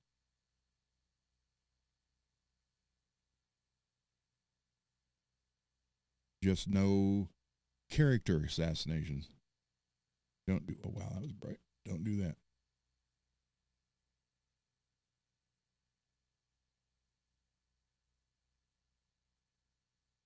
But I look, questions pretty much anything guitars. I am not an amp repair person, although I'm trying. Derek, write it down. If you do, write it down. We'll be here tomorrow night because I'm putting a Floyd Rose nut as a free floating nut on a Strat. See what it goes. See if it works. What could change to make it work better, or if it works like a miracle. We'll find out tomorrow.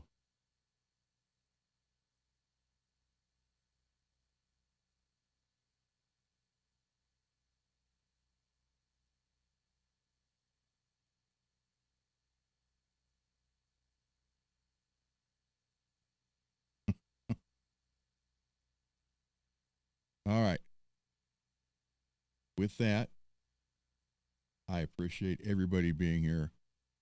Tomorrow will be 9:30. Friday night hangout, 9:30. And like I said, I'll take that to the bench. And hopefully I'll have the to go now. I don't have to get mad. Well, I got to find it apparently. I just had it. Oh, this. See, when I turn this on, it should light up blue. It's red, which tells me that when that comes on, you got like 6 minutes. That's it. So,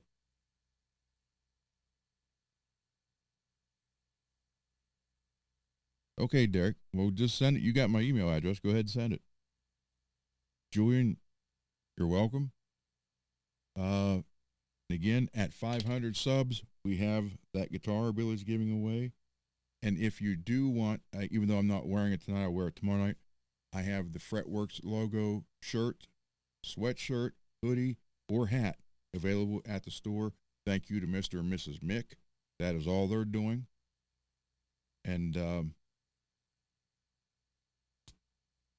if you want to get a shirt, from what I understand and what I've seen, they are cheaper than pretty much anybody else's shirts that are selling. So there you go. Everybody, with that, we will play the intro, outro. Maybe if I can find it. There we go. And we will call it a night, and I'll see you guys tomorrow at 9:30.